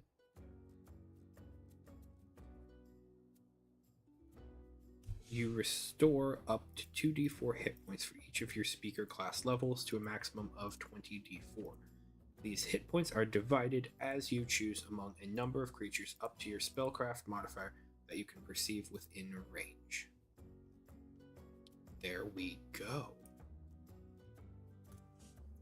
There we go. Okay.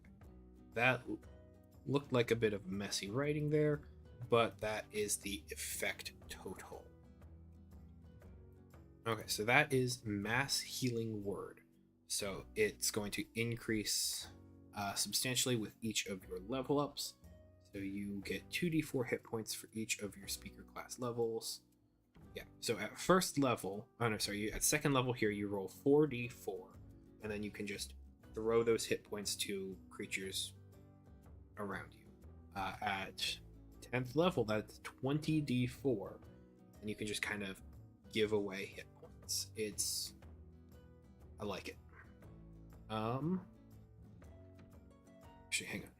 Life Domain Speaker Mystic Conduit. No, because that's a spell. Never mind. Okay. Okay, so Life Domain. Let me go ahead and jump back to our core document here, or sorry, our reference document of past information that I have written up and then moved on from, and it fell out of date. Let me. Mr. Cunningham.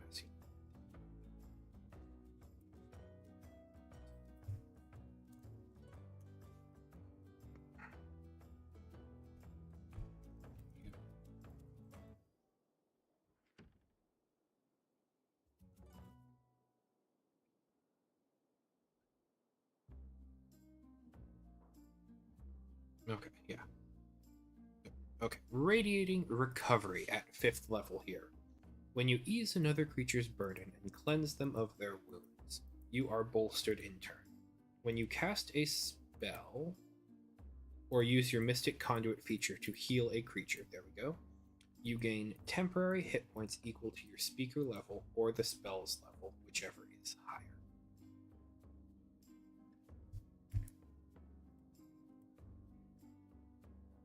It's always going to be your speaker level. You're getting this at 5th level. The speaker is capped out at 6th level spells. So it's always going to be your speaker level.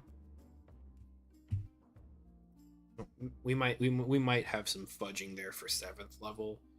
If you hang on. You gain temporary hit points equal to your speaker level. There we go. Boom.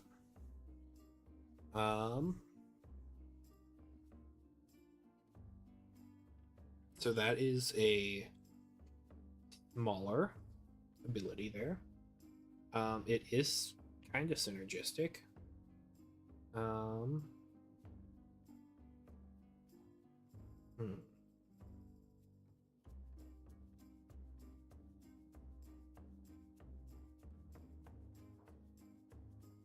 And I'm looking at the 8th level here. Is this another synergistic subclass? Resist the Grave. You are blessed with a supernatural bonus to resist death and rot. You gain resistance to necrotic damage. If you're already resistant to necrotic damage, you gain immunity to necrotic damage. So if you pair Life and Grave, Grave gives you resistance to necrotic damage, so you take that as your Grave Domain resistance. And then if you're paired with a Life Domain at 8th level, that becomes immunity. So you can either have resistance to necrotic and cold, or you can have immunity to necrotic at 8th level, if you take both of those.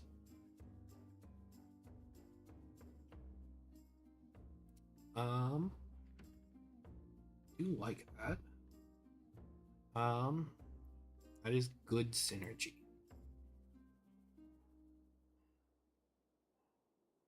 Okay, so let's go ahead and copy this over.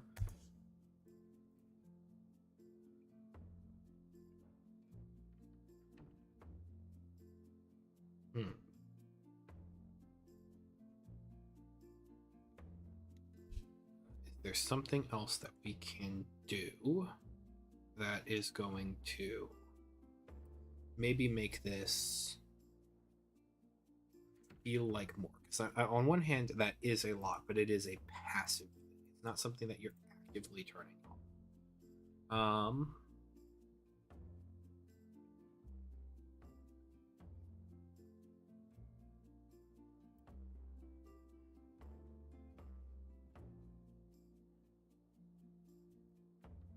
So with Grave Domain, we gave skill, basically expertise here. Expertise really isn't a thing in this game.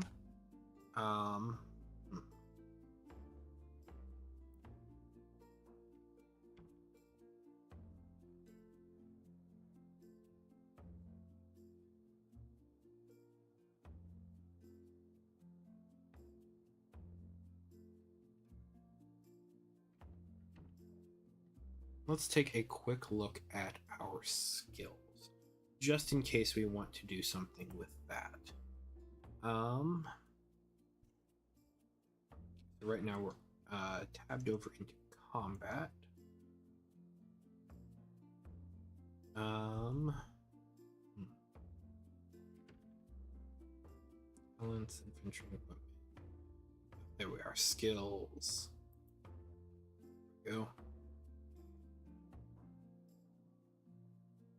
We have acrobatics, we have animal handling, arcana, athletics, concordance, deception, diplomacy, dungeoneering, endurance, history, insight, investigation, lore, medicine, nature, navigation, perception, performance, presence, religion, sanity, sleight of hand, stealth, streetwise, and survival.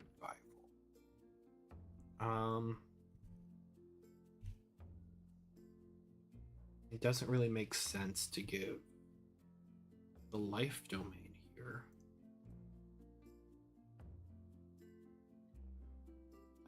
Like that.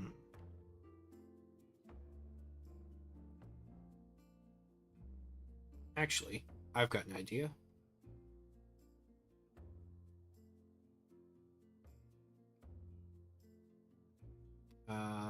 Nope, that's in the wrong document. Here we go. Okay, so radiating recovery. When you ease another creature's burden and cleanse them of their wounds, you are bolstered in return. Whenever you cast a spell or use your Mystic Conduit feature to heal a creature, you gain temporary hit points equal to your speaker level.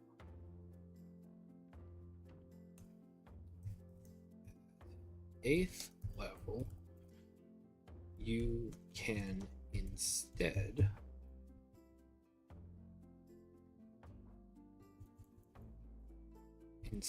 of gaining, no, hang on.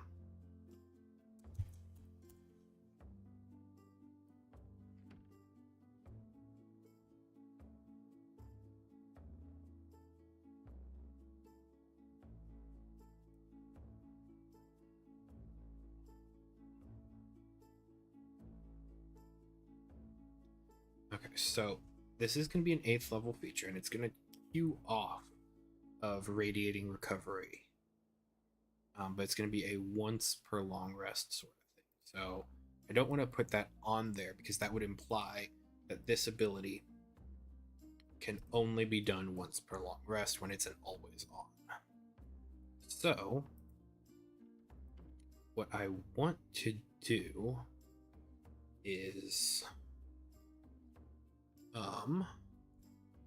I want to create a new feature here. Give me one quick second.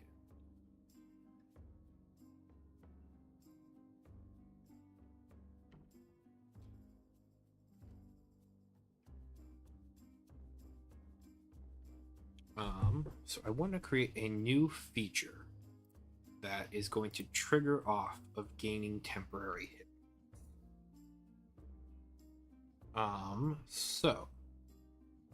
And the feature is going to say whenever you would gain temporary hit points, you can instead gain no temporary hit points, and you can cure a level of fatigue. And this is a once per long rest sort of thing. So, Resist the Grave is a good title for something like that, but it's also a good title for resistance to necrotic damage because it's resist and grave is necrotic. So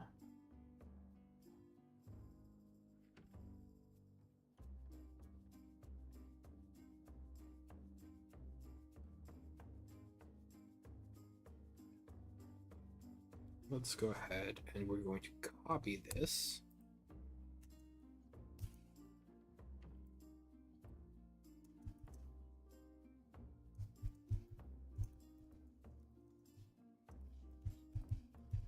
Wellspring of Vitality, 8th level life domain speaker feature.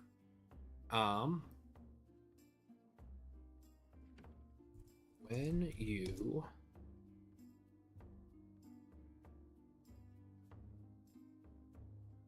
would gain temporary hit points, you can instead gain.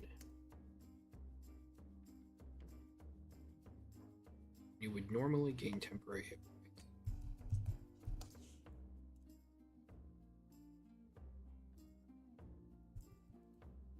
Gain no temporary hit points and recover one level of fatigue.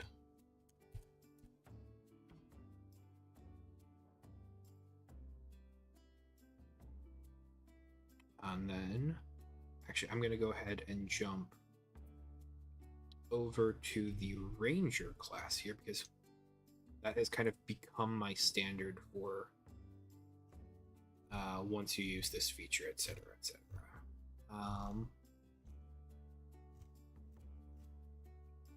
There we go. Once you use this ability, you cannot use it again until you complete it. So let's go ahead and just kind of copy that alt text here. Once you use this ability, you cannot use it again until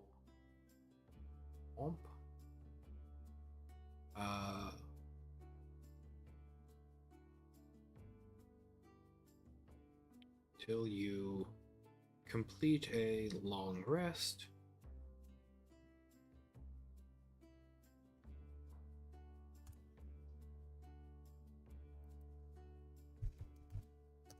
When you have no uses remaining, you can spend 1 point of willpower to use this ability again.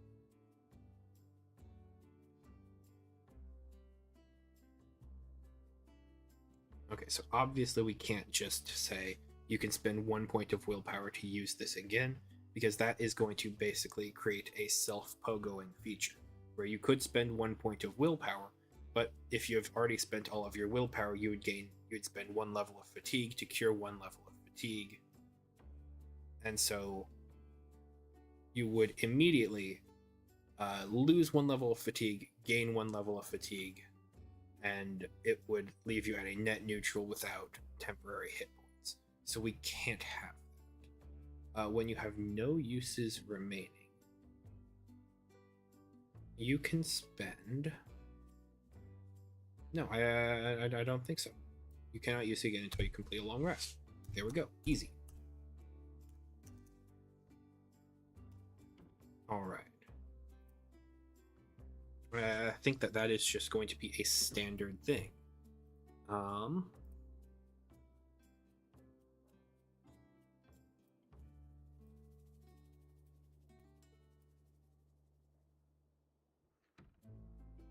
You can instead recover 1 level of fatigue. Yeah. There we go. Simplifying. The fewer the words, the better, the clearer it is. When you would normally gain temporary hit points, you can instead. The instead there would mean instead of gaining the temporary hit points, you recover the level of fatigue, so we don't need to repeat that over again. There we go. Wellspring of Vitality.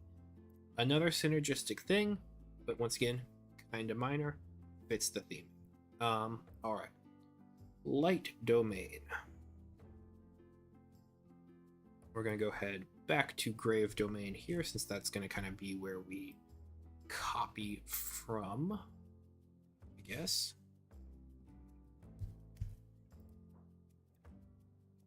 All right. Here, give me 1 quick second. I think I'm going to actually step aside for 1 second.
Alright, I am back. Sorry about that.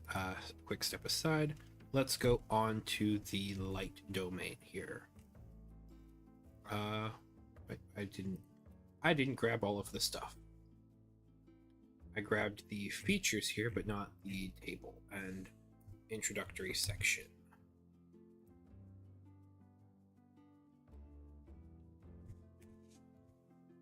There we go. Alright, let's change the word grave to light. Light domain. Light domain features. Light. Domain channeling conventions. Light domain speaker features.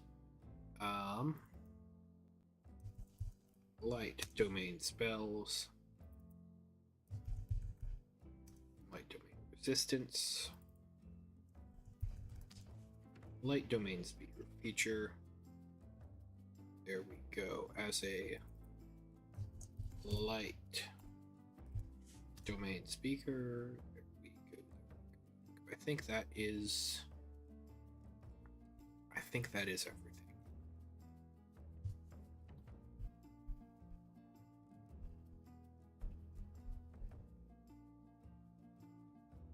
Alright, so light domain.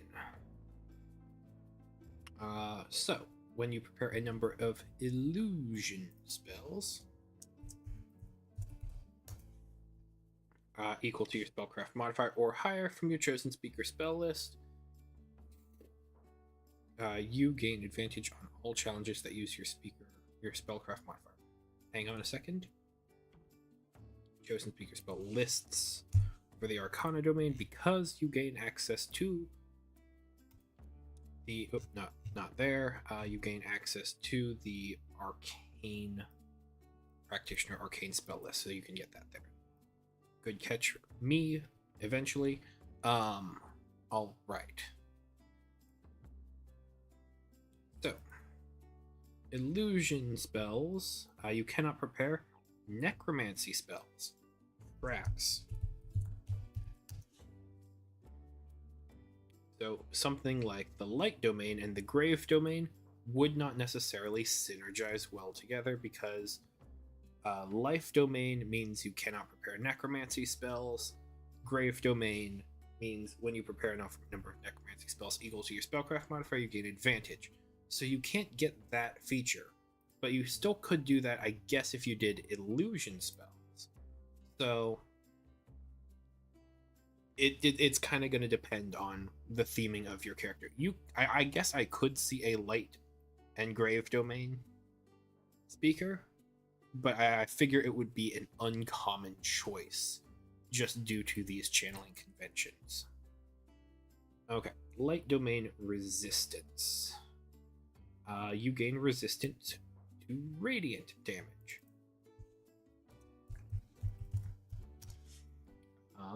There we go.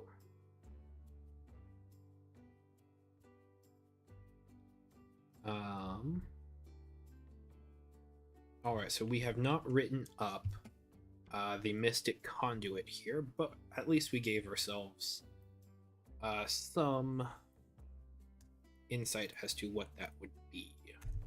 Mystic Conduit, Daybreak. You cast the Daylight spell. This does not require concentration, and it dispels magical darkness. Seems pretty reasonable here for the light domain. I'm going to leave that as is there. I'm going to get rid of the gross yellow highlighter, but I'm instead going to add in the comment yellow highlighter that says right. Excuse me, hiccups are back. Alright. So, our features. We only have 2. Okay.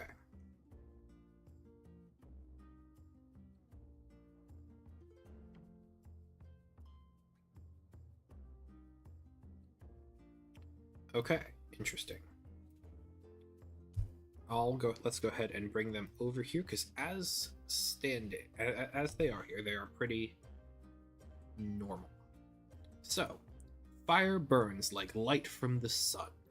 When you would deal fire damage to a target, you can instead deal radiant damage.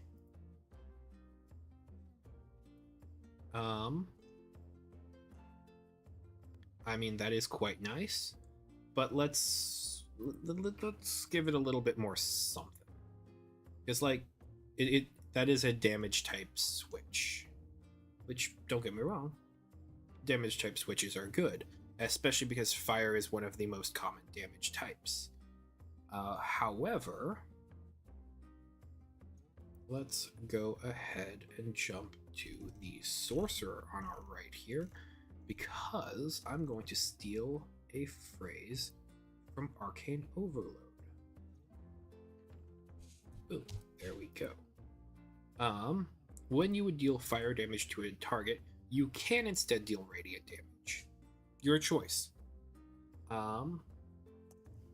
When you deal fire or radiant damage to a creature, you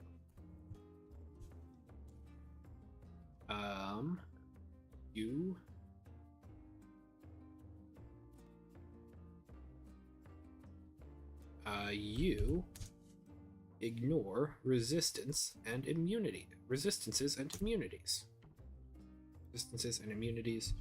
to fire.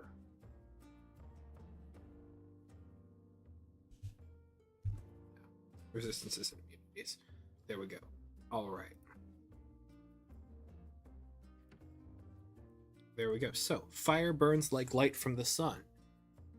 The sun is a deadly laser. Might as well, right? The light bends to my will. When you take fire or radiant damage, you reduce the incoming damage by an amount equal to your speaker level. So this is just an always-on passive effect. Great. If you reduce the damage to zero,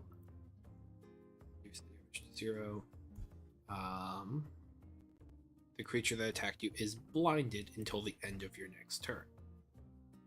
This is a great thematic win. I changed this a little bit here so it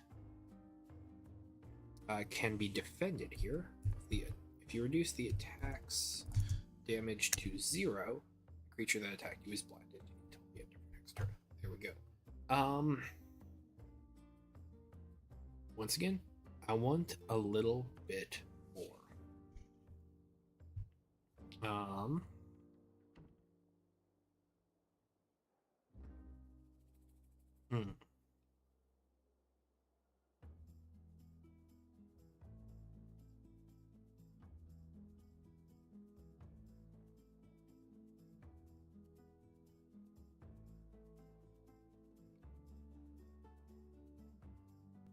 Give me one quick second here as I look over to my other monitor here.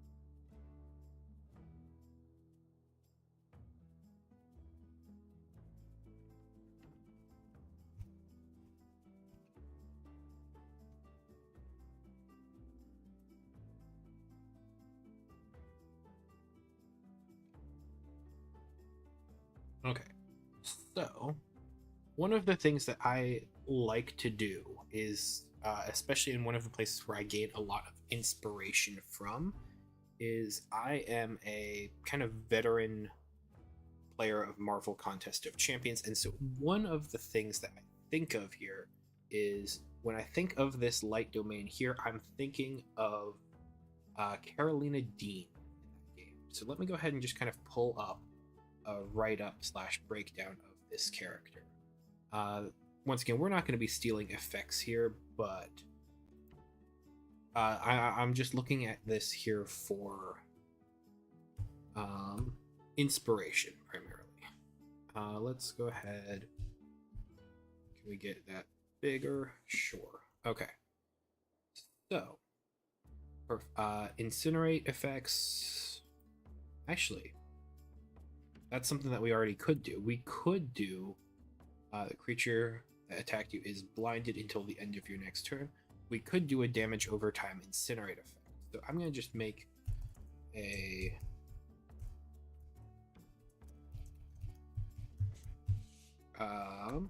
make a note of that there, just once again as ideas. The sun here, this is a traveling stage thing, so that is not necessarily useful here. Glancing, reducing damage, sorta, it's useful. Personal incinerate passives deal damage, yes, that's just kind of standard attack stuff.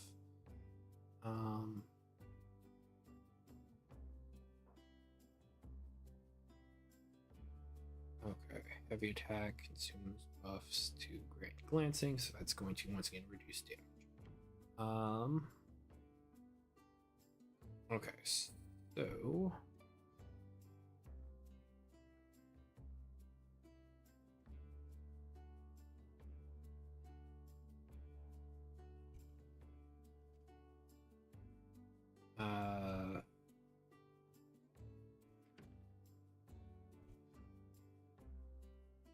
so we could do, so just if we're going to go based on it, we could get resistance to like a cold damage here.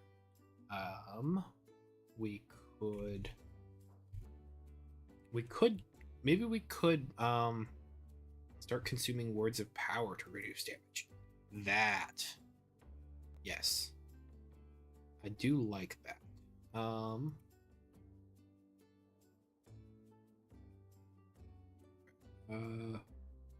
Keep that. There we go. Consume words of power to reduce damage.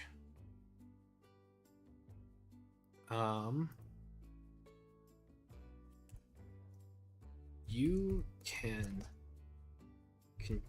can reduce this damage further by spending words of power. By taking the defend reaction and spending words of power.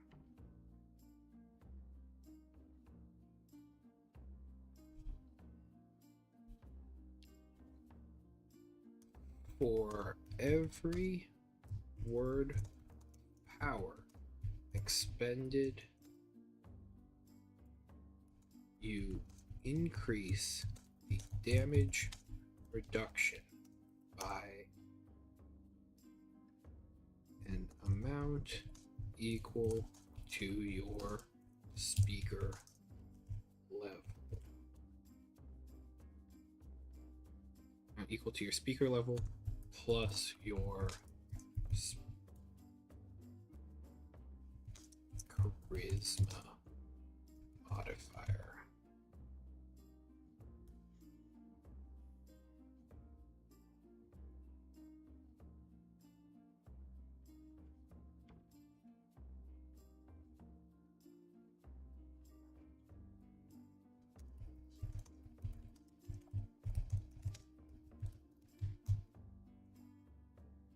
So at 8th level here, we're assuming maybe a charisma modifier of +3 perhaps.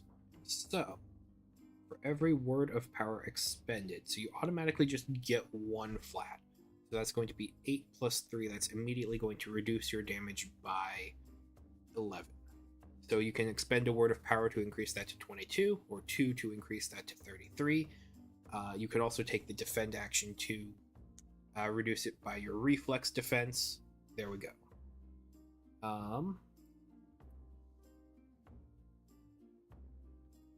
is blinded until the end of your next turn.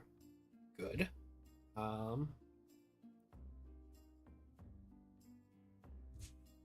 And inflicted with the damage over time incinerate condition, dealing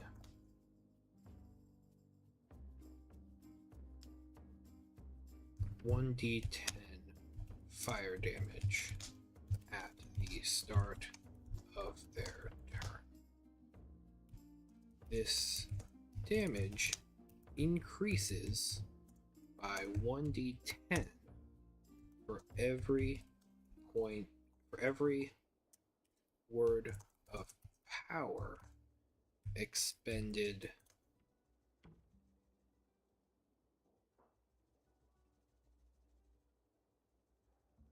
for every word of power expended to reduce the attack's damage. So, if you spend perhaps 5 words of power, that is going to be a damage over time incinerate that deals 6d10 fire damage. That could be too much.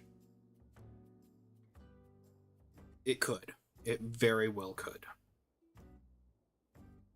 Especially because this fire ignores resistance and immunity.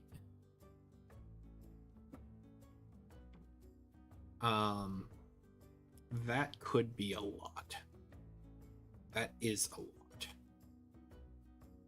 But man, as a player,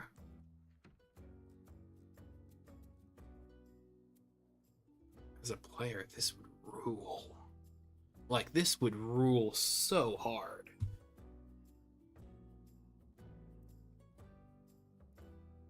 Okay, he's going to be taking this damage at the start of every turn until he saves from the dot condition. Save at the end of your turn, so he's always going to take at least 1 instance of this damage. And that is a nice expenditure here, because it's a word of power that is being spent then to reduce your damage, but then it also simultaneously flips it so that that same expenditure becomes straight up just raw damage potential.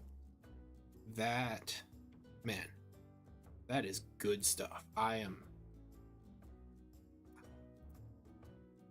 This is now a nuke. This is a nuke. It might not be a balanced nuke, but nukes aren't balanced. So, I don't know. We're gonna have to kind of see how that plays out. We're gonna have to see how this works in playtesting. But man, I'm immediately much more hyped about this ability now. Alright, nature domain. So, sorry, just stretching. Let's go ahead and go back to our grave domain here, and we're just gonna copy everything once more. Kind of getting into a good rhythm here, I think.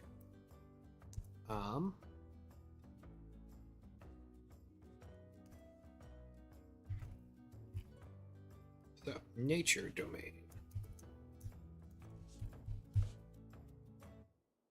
Now, if you were here for my stream the other day when we were talking about the origin of the speaker class and how that encompasses clerics, druids, and bards, I think you have an idea of what's coming.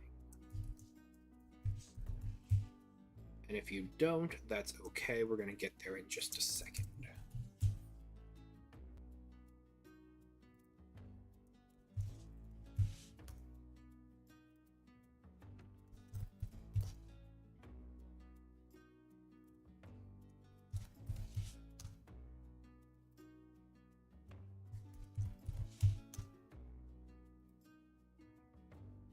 Okay, so the nature domain. Okay. When you prepare a number of conjuration spells. Conjuration, because you're summoning things like woodland creatures, the fae, maybe a couple demons here or there, but they're natural to, you know, the realms of hell and such. Don't worry about it.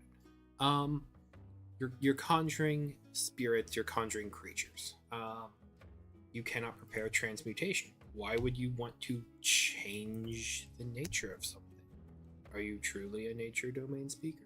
Do you speak for nature as it is, or as you want it to be? Sorry, nature domain resistance.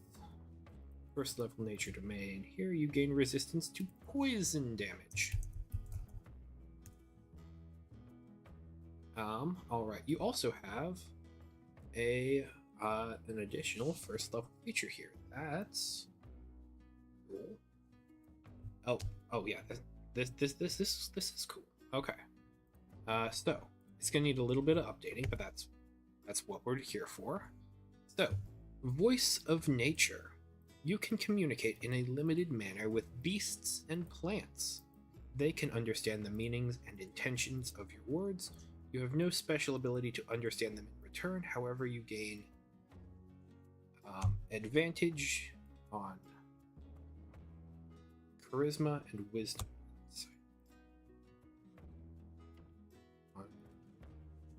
Okay.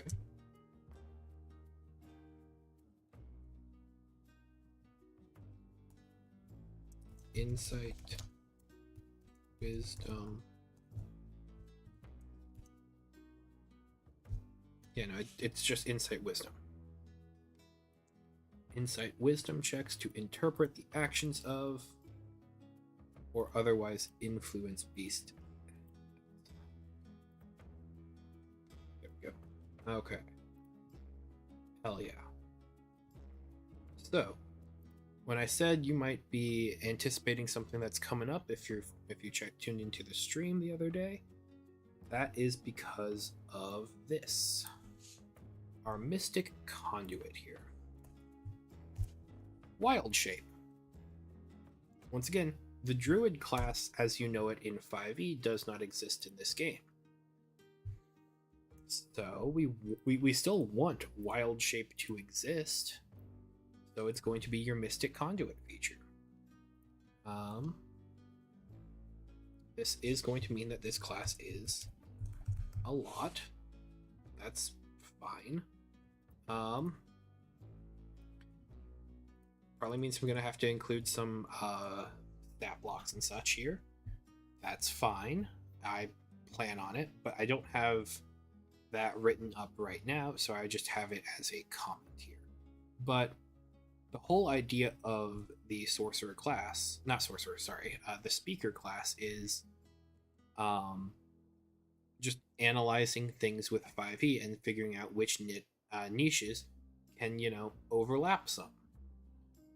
Bards, they speak words and influence minds, as do clerics, just in different settings. Bards, in like a tavern sense, they're charismatic, whereas clerics are a little bit more dogmatic.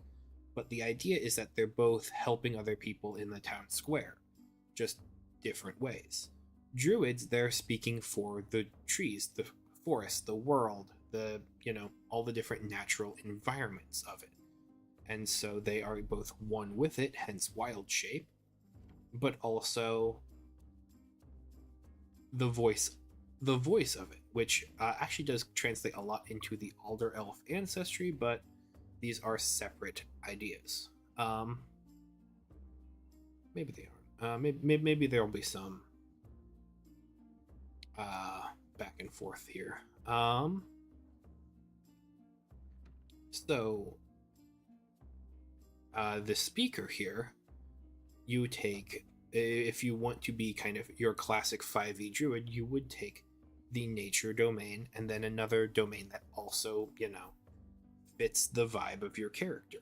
So that way you have access to your wild shape, which you can do once per, I believe it's short rest. Let me double check that.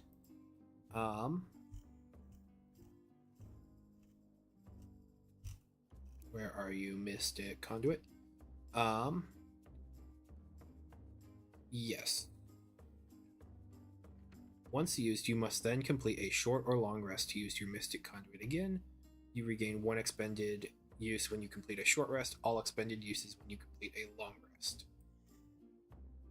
Yes, okay. So, Wild Shape, it's a once per short rest feature here, but it's going to let you change into an animal and do stuff like that. It's going to be your hit point sync. I do think Wild Shape here have a special clause for this Mystic Conduit where you can expend points of willpower to use this specific Mystic Conduit. Again, that might be overpowered. OP. See if this is OP. Could be a big HP sink. But we'll see.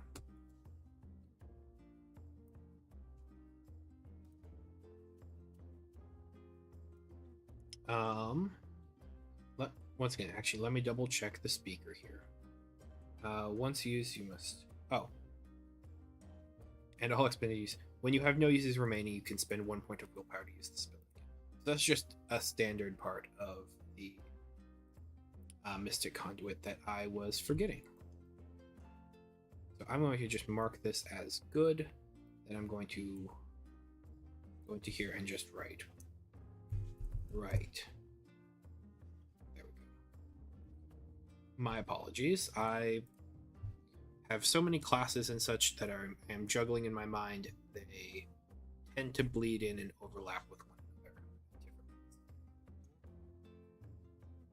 another. Okay.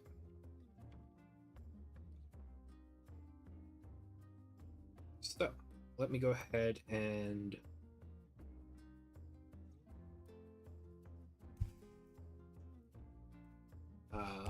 copy these features over here. Okay, so at 5th level, we get the ability called Nature Follows My Voice. Good name. As a major action, you call upon the beasts and plants in your vicinity to respect your position in nature's balance. Each beast or plant creature that you can perceive within 30 feet of you must make a...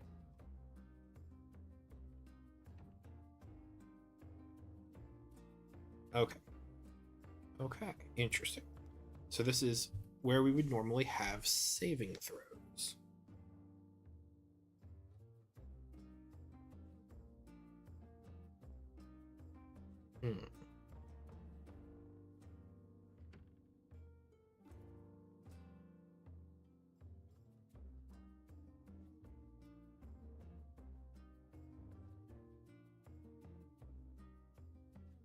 Okay, so each beast or plant.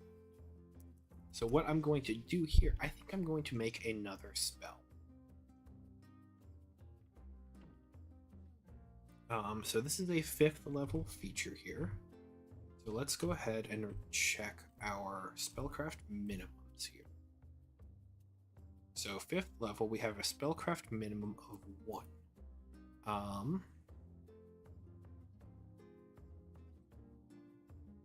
So I think if we make this a 2nd level spell, that would be rather nice because it's a thing that we can do pretty easily then at 5th level. It's just a feature, it's a spell that we would prepare. But then as soon as we get to 7th level and onward, it just becomes a freebie for us. So like the speaker is going to be our master of the low level spells.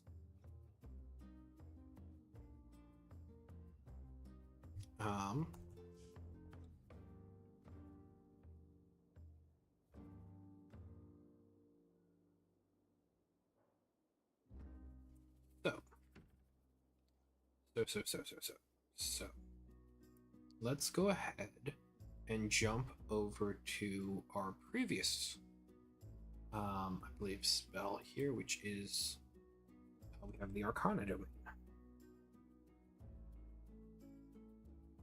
You learn the spell here. You always have it prepared, and it doesn't count against the number of spells you can prepare. There we go. Boom. You learn the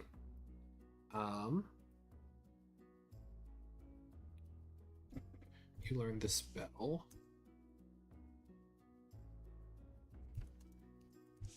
Charm the Wild. You always have this spell prepared, and it does not count against the spells you can prepare. Excellent. Now, our channeling convention is that this is a conjuration spell. Charms are usually enchantment. Can we square this circle? I think not. I would like it to be synergistic.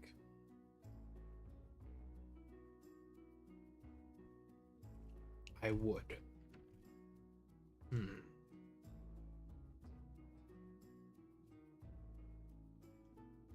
Would love this to be a conjuration spell. A conjuration charm spell. That just feels wrong. Yeah. I don't think I can do that. Okay, so let's go ahead and copy this over.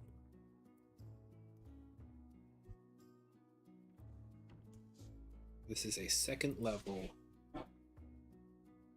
enchantment. And it is called Charm the Wild.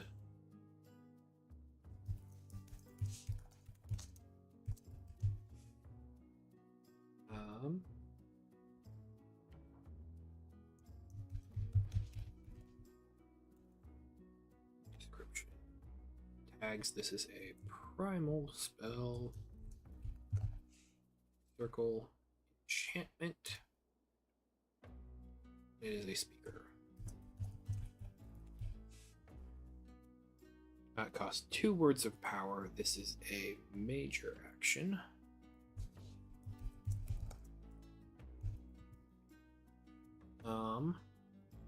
Implement. Verbal somatic material. A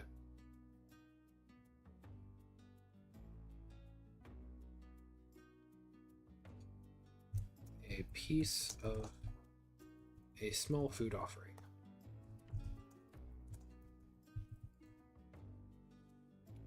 Range is going to be 30 feet. That's kind of our standard. Yeah, 30 feet.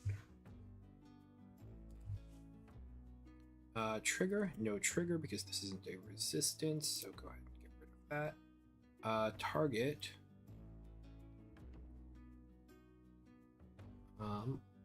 Let me check my spells here, because I believe there is an area of effect. Each creature in the area of effect. Yeah, that's going to be our target.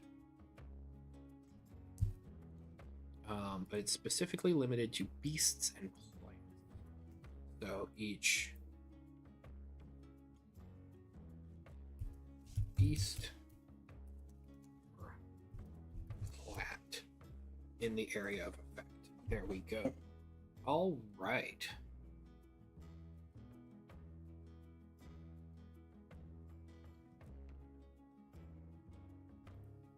So, go ahead and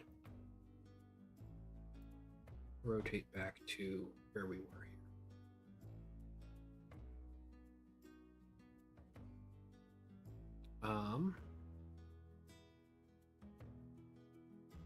So all of this is wrong. You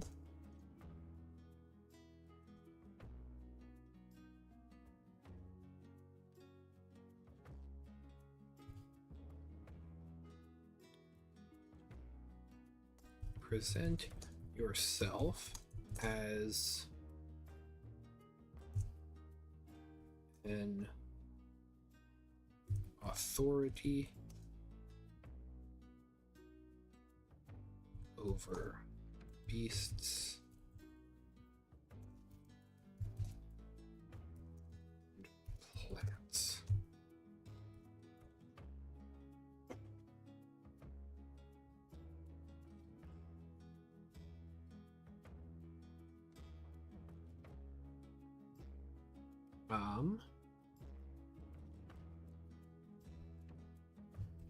In your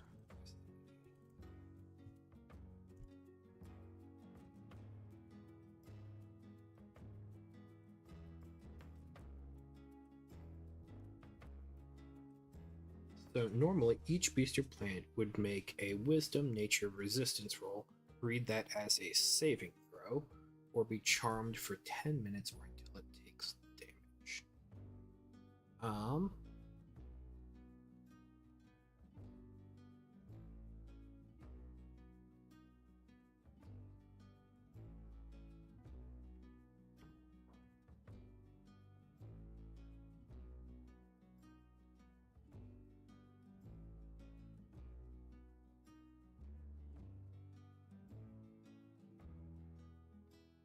So how do we do this?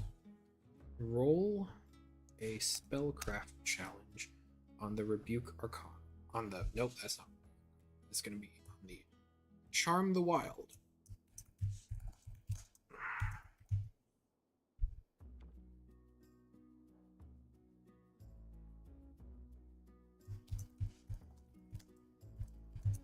Okay. So, on a 9 and lower, the target creatures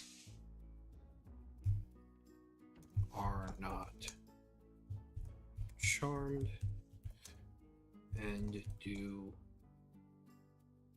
charmed etc. We're gonna come back to that. So there is a failure state here. Big sad. So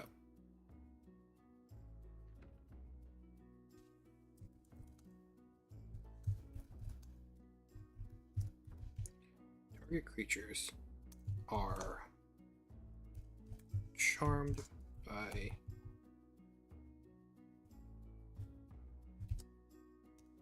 you for 1 minute. A creature charmed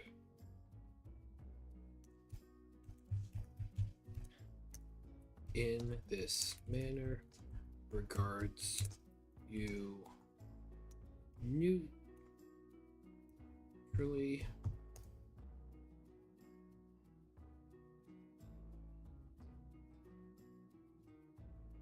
until the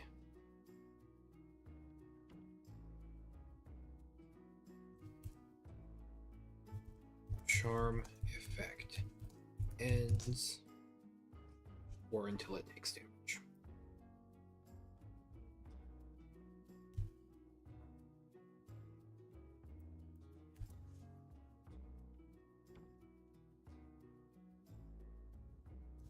Okay, so then it's going to be a similar thing here.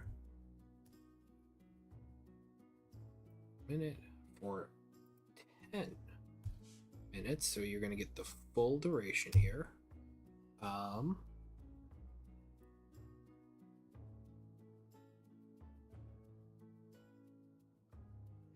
So that's going to be, so we have failure, minor success, better success, and then our greatest success here is going to be the same as our last one. However, we're going to add in this remaining clause here.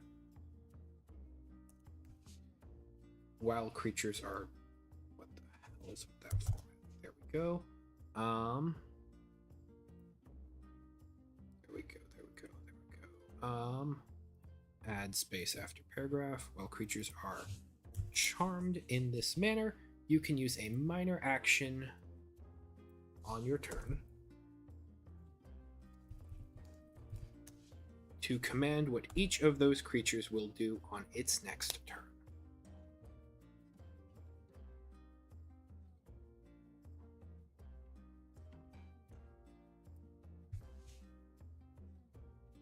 What all affected creatures would.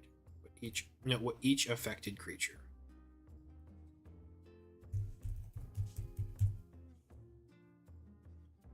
Each affected creature will do on its next turn.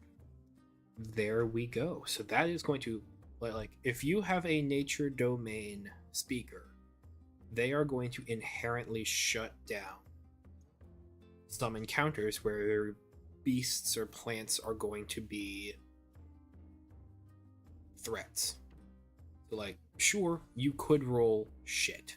If you roll shit, then unfortunately that means the nature in this area, the beasts, the plants, maybe they aren't receptive to you and your kind of way of communicating with them. And like that is gonna suck, but you rolled low. But normally speaking, like, okay, hang on, everybody chill out, everybody stop. We're gonna charm you. We charm them for 1 minute, so that's gonna be 10 rounds of combat. Creature charmed in this manner is going to regard you neutrally, so maybe that means we can scurry along and get past the encounter. Maybe it means we have more of an option to talk them down or to back up and walk away. Then on our bigger successes, 10 minutes, so 100 rounds of combat. Creature charmed in this manner regards you neutrally, so, like, once again, more option to either move past, run away, get out of the way, etc. And then on our maximum success, we can tell them what to do. So there we go. That is Charm the Wild. Let's go ahead and get rid of some of that there. All right. Shield of the Elements, our 8th level feature here. When you take cold, fire, poison, or thunder damage, you can expend 1 armor point to gain resistance to cold, fire, poison, and thunder damage until end of your next turn. Okay. I have an idea here. Okay, so one, we're going to get rid of poison here. Actually, no, we're not. When you or a creature of your choice within 5 feet of you takes you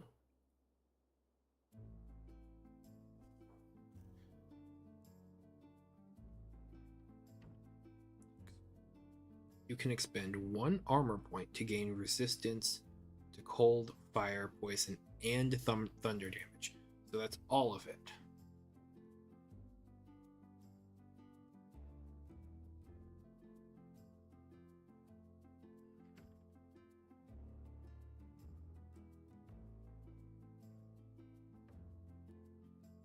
You can expend 1 armor point to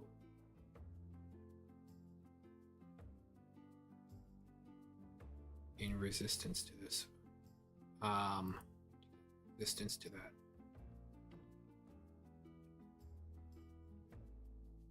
To gain resistance to all of those damages until the end of your next turn.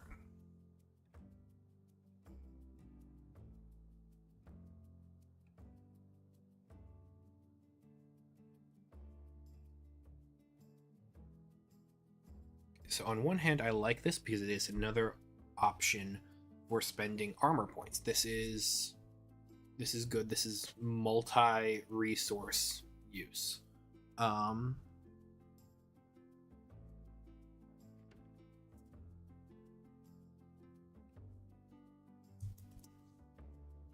I kind of want to make this even bigger. Until you complete a short rest. like that's, I mean, that becomes really big, but you don't have a lot of armor points. You're a speaker. You're only proficient in light armor, so you do not have a lot of armor. But you are swapping an armor point here. You're swapping a use of the defend action for a bevy of resistances. And just having that trigger one time, on one hand, it is similar to the defend action in that it's going to cut down on your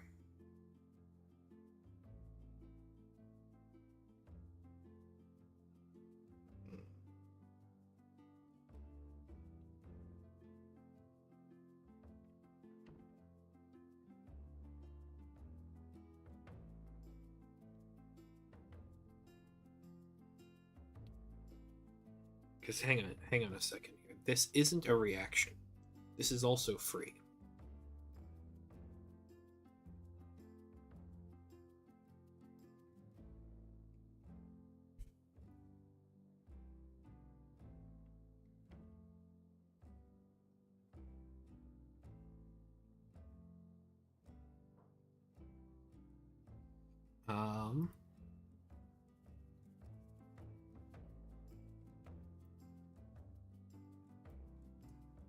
If you perform this action while taking the defend reaction, you reduce the incoming damage to 0.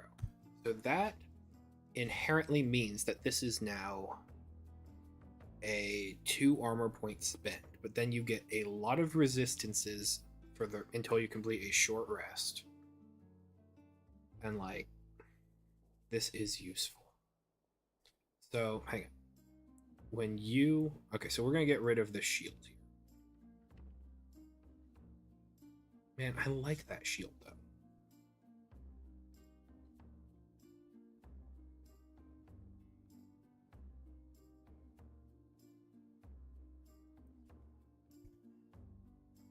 You take cold, fire, poison, or thunder damage.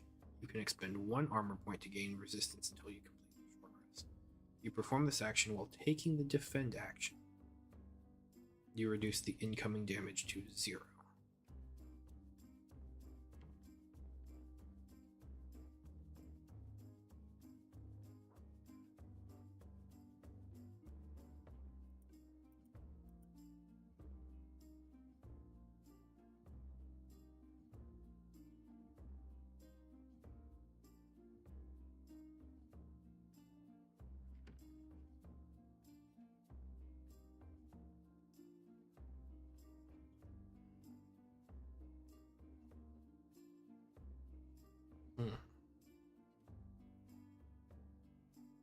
Because like, I do like the idea of a nature domain speaker being able to throw up their hands and having nature itself shield.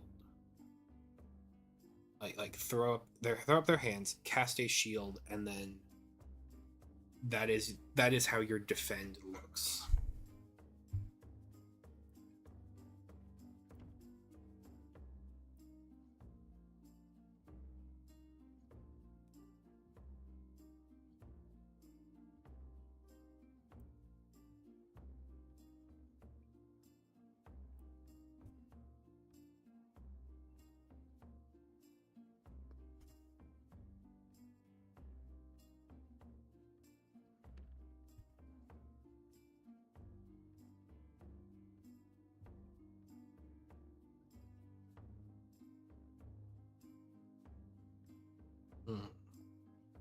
Okay.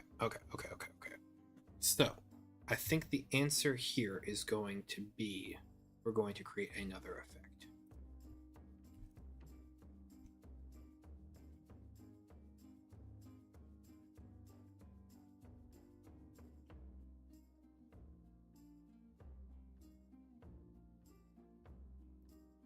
Okay.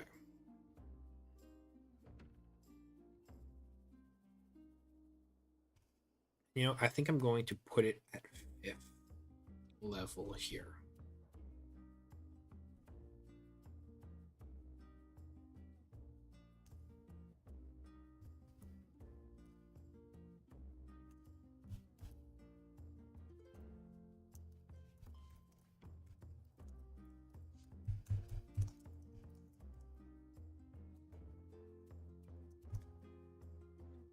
The wild protects her own.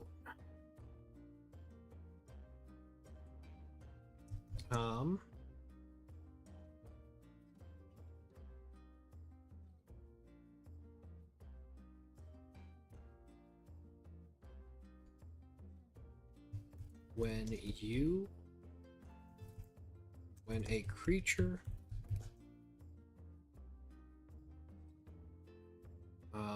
within 5 feet of you is targeted by an effect that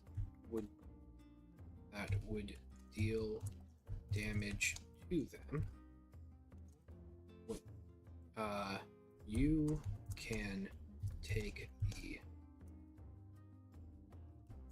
defend reaction and reduce the damage by... Hang on. Let me go ahead and pull up the defend action so I can keep wording similar.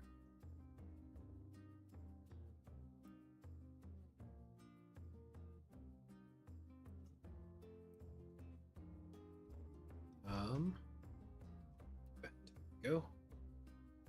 Expend 1 armor point or 1 point of willpower when you have no available. You reduce an incoming attack's damage by the value of its targeted defense. Reduce the attack's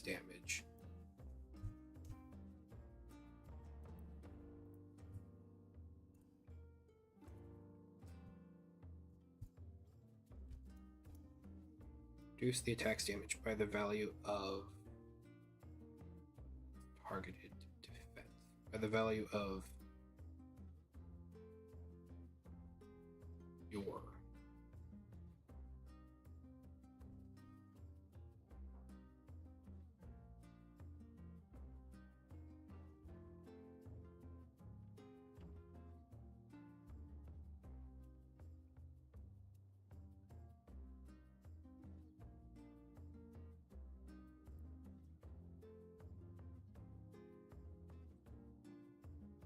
and reduce the value by maybe we don't use its targeted defense, by the value of your will defense. I think that's I think that is easier. By the value of your will defense.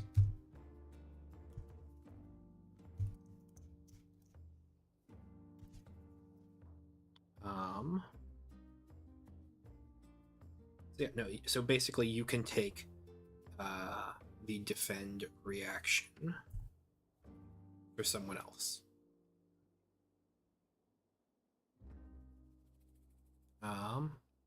Take the defend reaction and reduce the attack's damage by the value of your will defense. There we go. So yeah, someone is let's say there is a puppy in the middle of the street and a wizard casts fireball on it because they're an asshole. You can go up to them and then you take the defend action for the puppy. This is a horrible example. And then you reduce that damage by your will defense to save its life.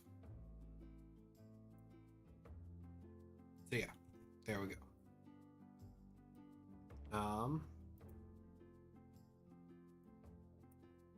I think that is a good... I think that is a very strong archetype, but I think it's very good. I quite like this one. I think... Hang on a second. On one hand, we've just done half of all of the speaker domains. And feel like I feel like that's just a very good kind of natural stopping point. But I kind of want to just kind of keep going, keep trucking through this, just given how many there are. But I also don't want to set precedent that like we're gonna hit the archetypes in a single day. Honestly, keeping things in my mind is going to make it easier to balance. Okay, let's keep rolling. Let's keep rolling. All right, so let's go ahead and jump forward to the order domain. Let's go ahead and jump to, well, in order to do the order domain, let's jump to the grave domain, get our template here, paste, and start swapping names.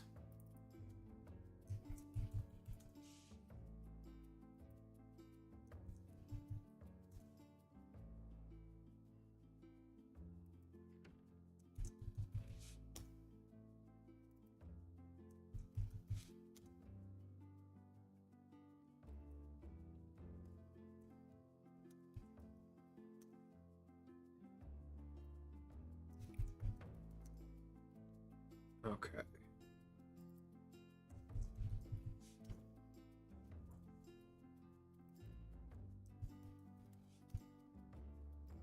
How is everyone in chat doing? This is a long stream, isn't it? I hope you're enjoying. I hope that you are, you know, seeing how cool the system is, and you know, are interested.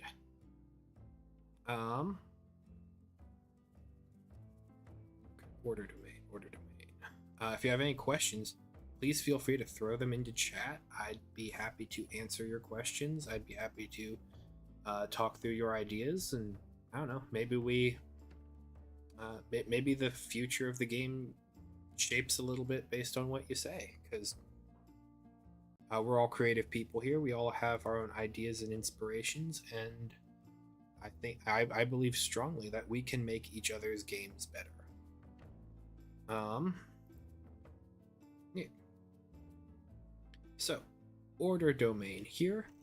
Our channeling conventions is that you are preparing divination spells, and you are not preparing conjuration spells.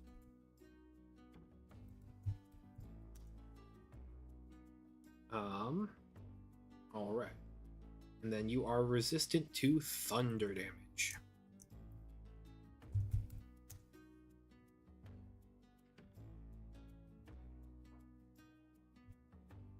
All right. So, let's see what we've got here.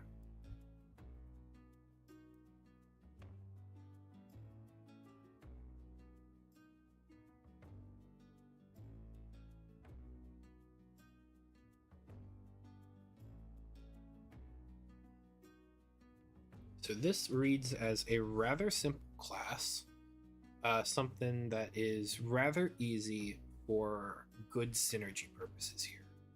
So we are looking at a first level ability here called the Arms of Ordnance, and that is going to give you proficiency with medium and heavy armor that you do not normally get as a speaker. On one hand, this feels like a lot.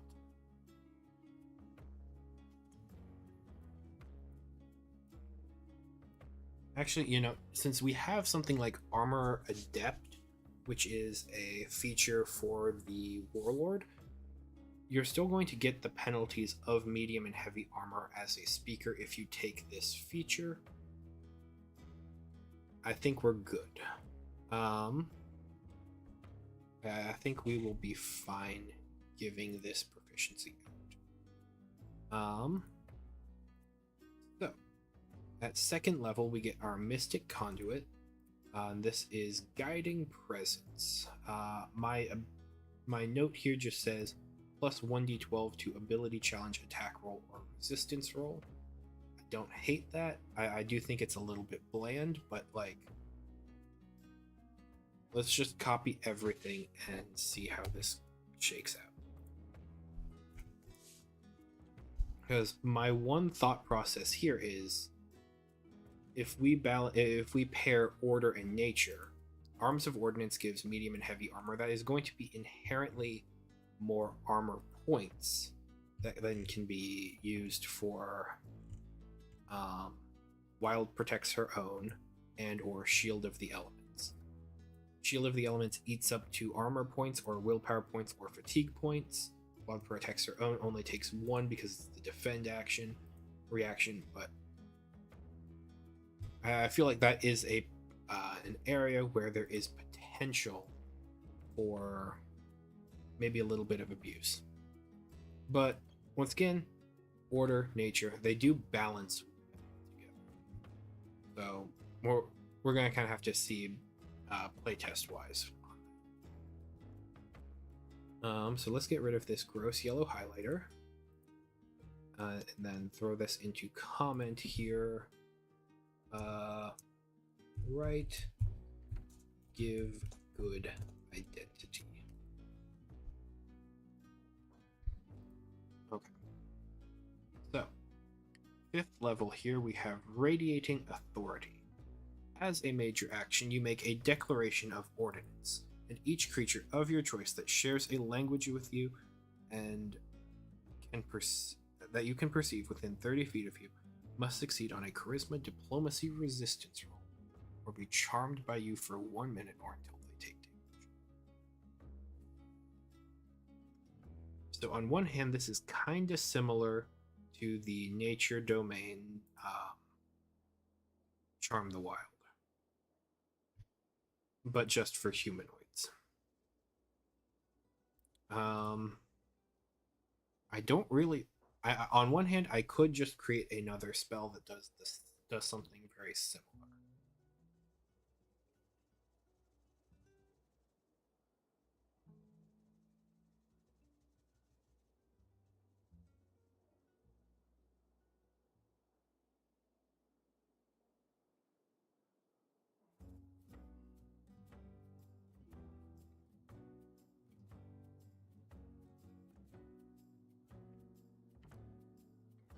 Mm-hmm.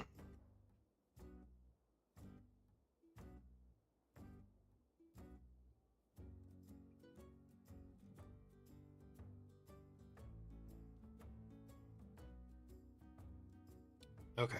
You know, I think that's what we're going to do.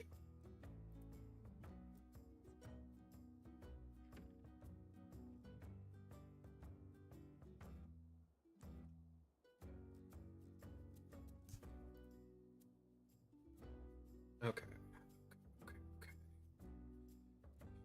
Because once again, we're getting rid of resistance rolls. This is a 2nd level enchantment. Could this be divination? No. No, it isn't.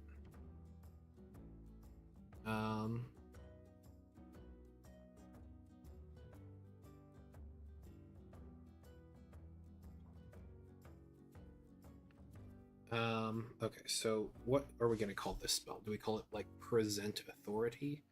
Because that feels... I don't know. It feels reductive.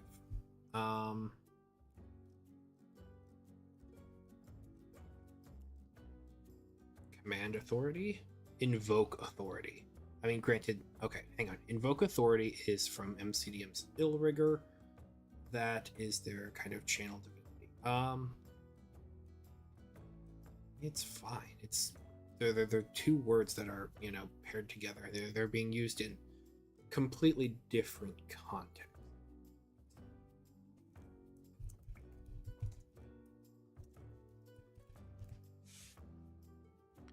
Tags, this is going to be divine, not primal. Circle enchantment, speaker, yes. You learn the spell Invoke Authority.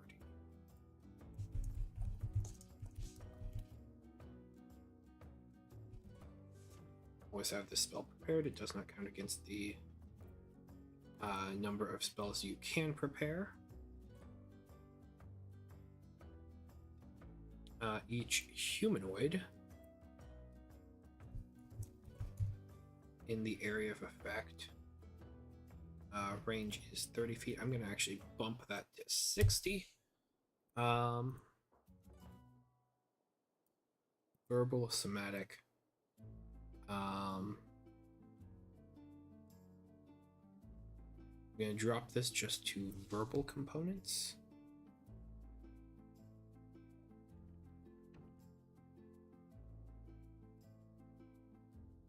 As a major action, you make a declaration of ordinance. Choose language that you can perceive.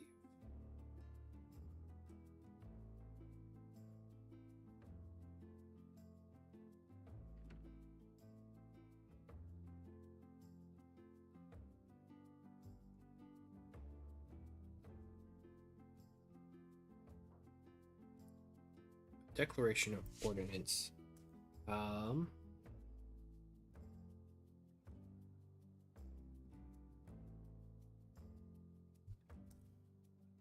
Declaration of ordinance that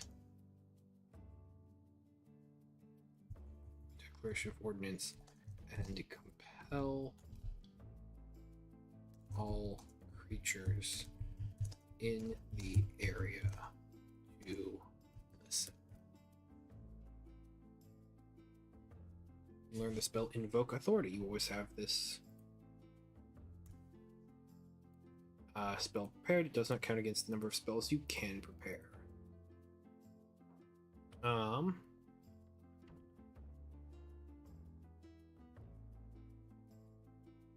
You present yourself as an authority over other humanoids. No. That gets some nasty supremacist shit. No. You make a declaration of ordinance.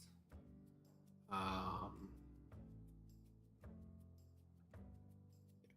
gonna keep that text.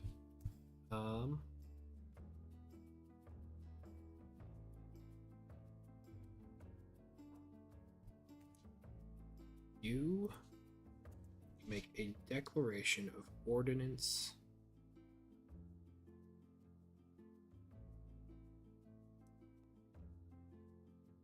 Claim authority and creatures in the to humanoids in your vicinity. Roll a.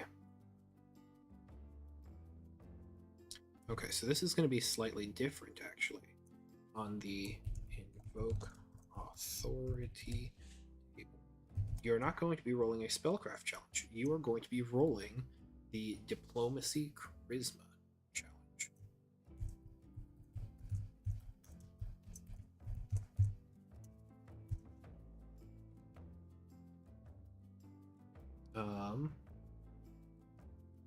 Each affected humanoid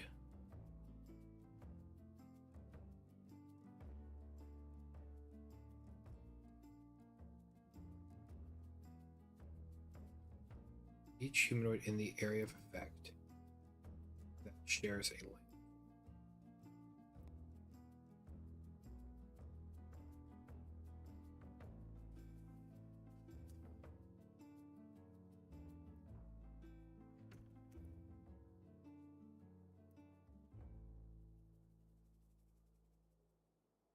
Roll a diplomacy charisma challenge on the invoke authority table. All right. Ooh, we left the etc. in there for nature domain. Let me go ahead and get rid of that there. The target creatures are not charmed. There we go. 9 and lower. Target creatures are not charmed. Target creatures are charmed by you for 1 minute. So like this is going to be a crowd control ability. Creature charmed by you in this manner regards you neutrally, regards you with respect. No, neutrally until the charm effect ends or it takes damage. Charmed by you for 10 minutes, regards you with respect until the charm effect ends or until it takes damage. Target creatures are charmed by you for 10 minutes. A creature charmed in this manner regards you with respect until the charm effect ends or it takes damage. When a creature is charmed in this manner, you can choose that they drop. Okay. Hang on. For one, let's get rid of the it. Charmed by you for creature, charmed by you in this manner. You know, we can start just using the word humanoid because it's not just creature. Yeah, no. All humanoids are creatures. A creature charmed by you in this manner, or until they take damage. Take singular.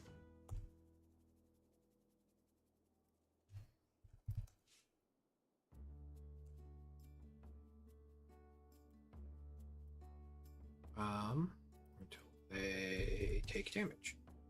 No, stop putting theory. Auto incorrect. All right.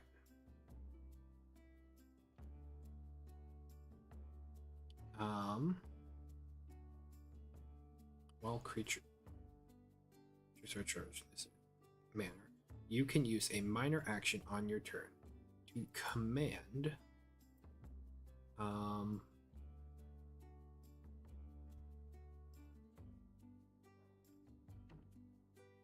a creature bring command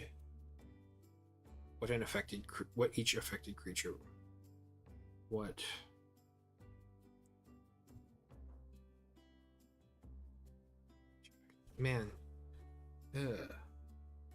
use a minor action on your turn to command what each affected creature will do on its next turn.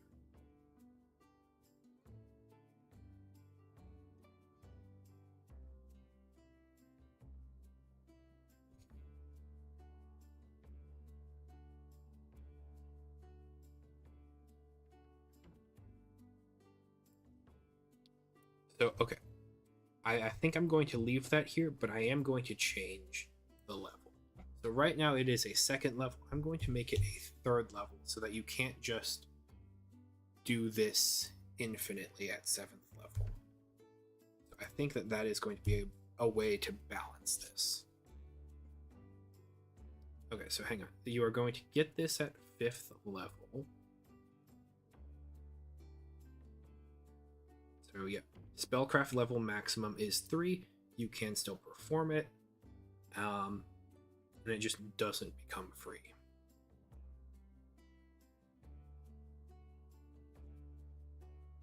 There we go. Okay.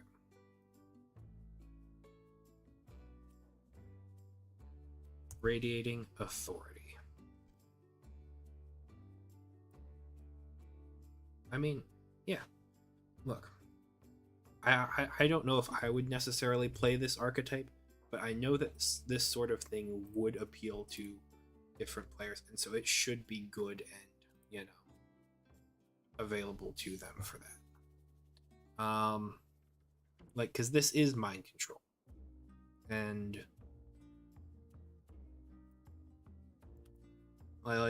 there is a part of me that's like, I don't like mind control on humanoids. Just because it is removal of agency. However, there is also a part of me that this is sort of what is claimed by police officers and such. They invoke authority, we recognize their authority, and so we will either the idea is that we listen. And so on one hand, that is kind of an application of this spell.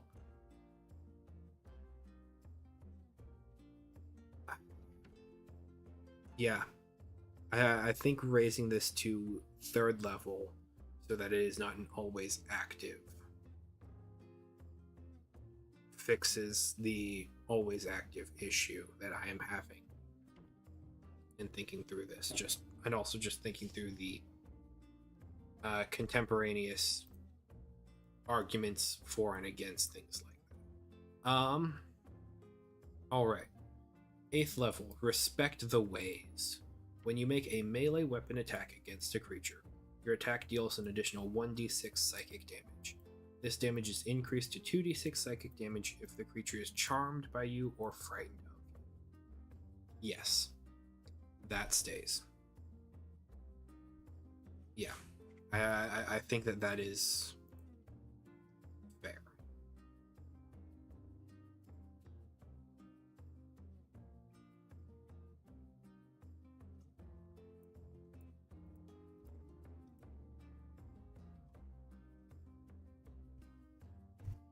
Yeah. So I think that is going to be the order domain there. How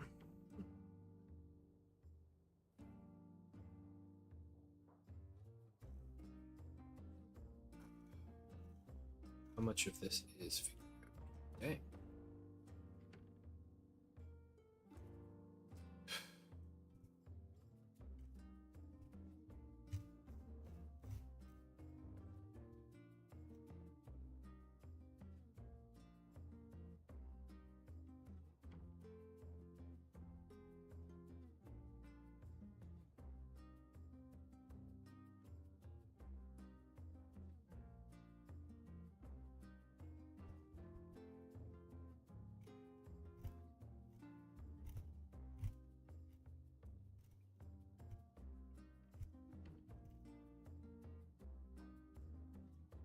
So,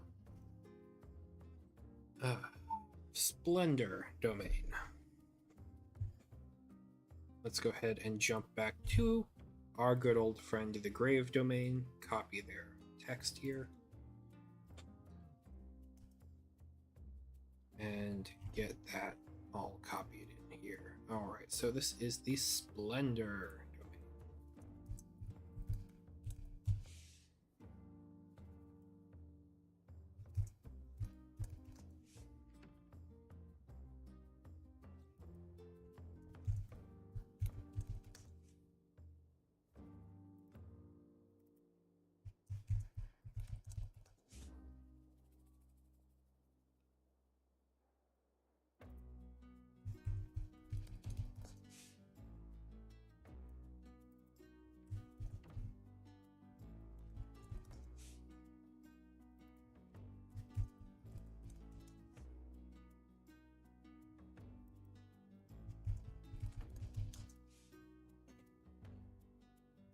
Okay. So, our Splendor domain channeling conventions. You prepare a number of enchantment.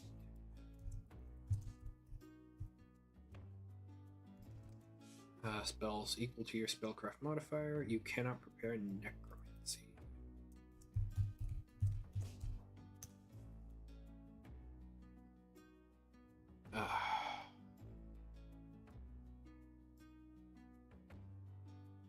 My back is kind of, I feel a crick in it coming up.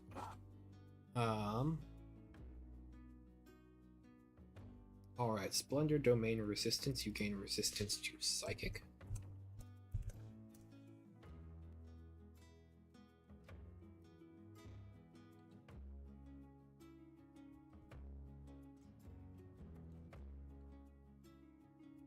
Alright, so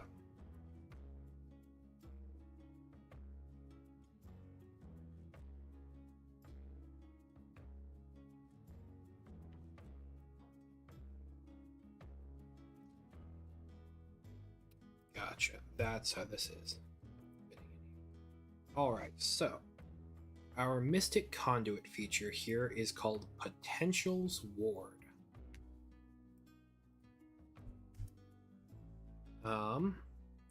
And let's go ahead and read through that text here, and if it sounds like something from 5e, it probably does. As a reaction to a creature you can perceive within 30 feet of you making an ability challenge attack roll. We're going to scrap that resistance roll. an ability challenge or attack roll.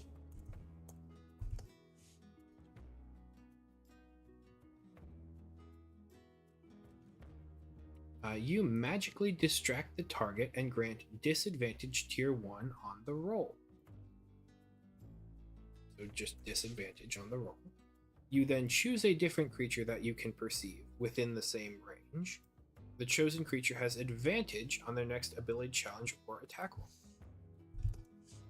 This should sound pretty familiar to everyone's favorite 5e spell, Silvery Barbs. That's not going to be a part of the core book, but you know what it is? It's a speaker feature for a distracting flamboyant class here. Subclass, archetype. Splendor domain. You are radiant, you are filled with potential, and so, focus on me or be distracted by me. It's going to disadvantage your attack on somebody else. And, it's going to make things generally a little bit better. And because this is a Mystic Conduit, you get it once per short rest. So, you're still going to see it happening. But, then you have to start spending willpower to use it again. Similarly,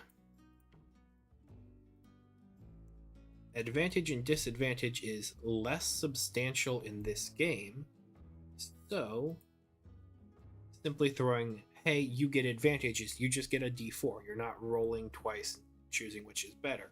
So yes,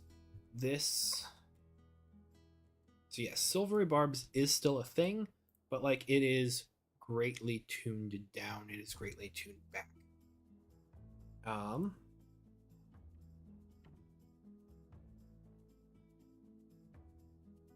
Alright, so next up we have our 5th level feature here. Force of Personality. When a creature takes damage from one of your cantrips, you deal additional damage equal to your charisma modifier. That is fine, that's good. It's really straightforward and simple, but that, I think that is good. Okay.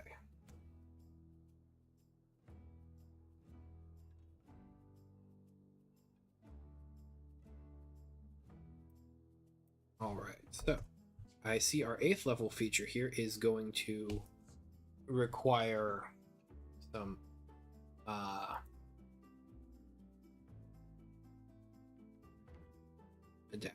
adaptation. So you automatically succeed on any charisma-based ability challenges against creatures charmed by you or frightened of you. That is fine. Likewise, you automatically succeed on any charisma-based resistance rolls. No.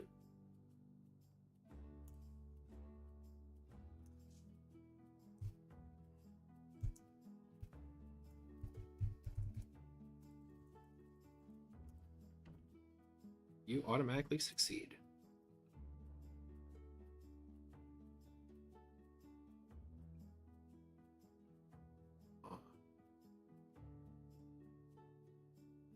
Okay. When you make a charisma ability challenge against a creature that is charmed by you or frightened of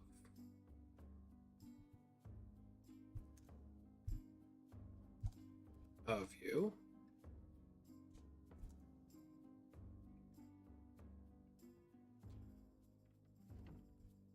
you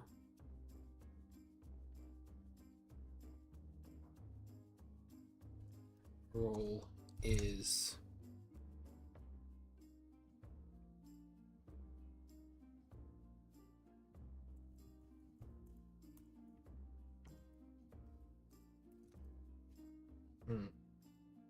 Because what this is a skill floor. When you make a charisma ability challenge against a creature that is charmed by you or frightened of you, your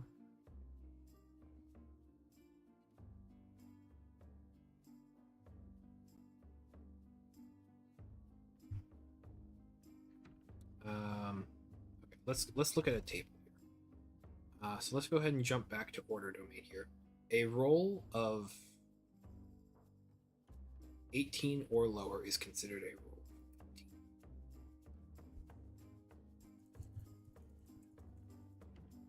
A roll of 18 or lower is considered a 19.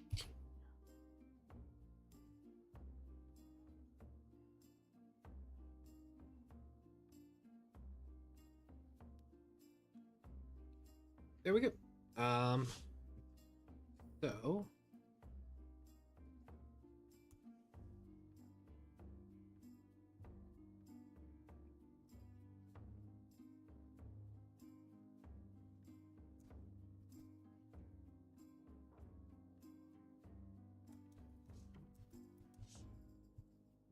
listen closely. No, that doesn't. No.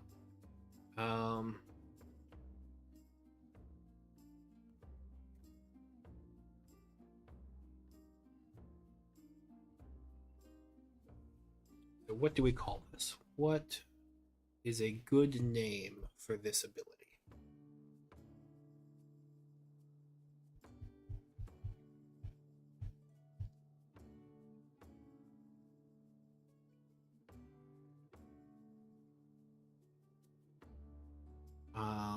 Hmm.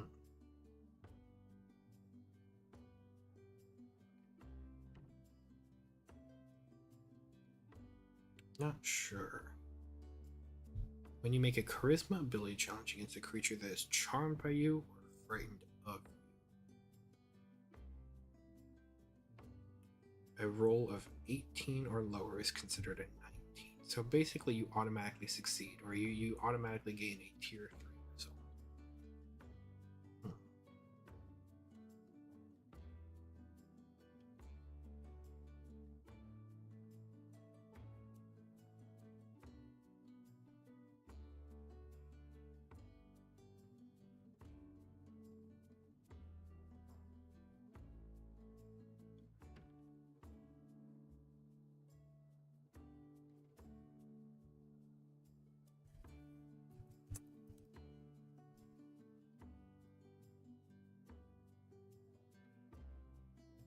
Hear my voice.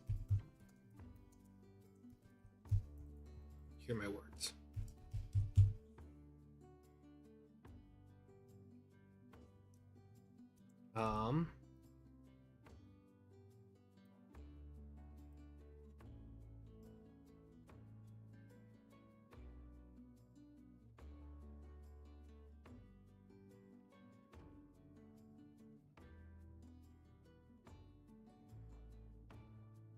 Once again, I want something more. I think for 5th level,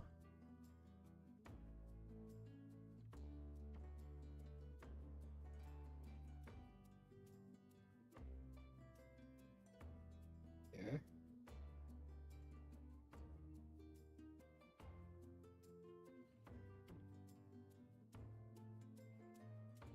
Yeah, 5th level here.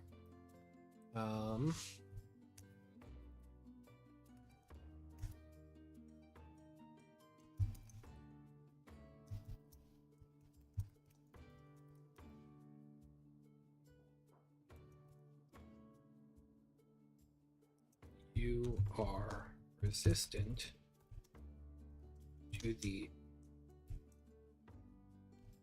charmed and frightened conditions.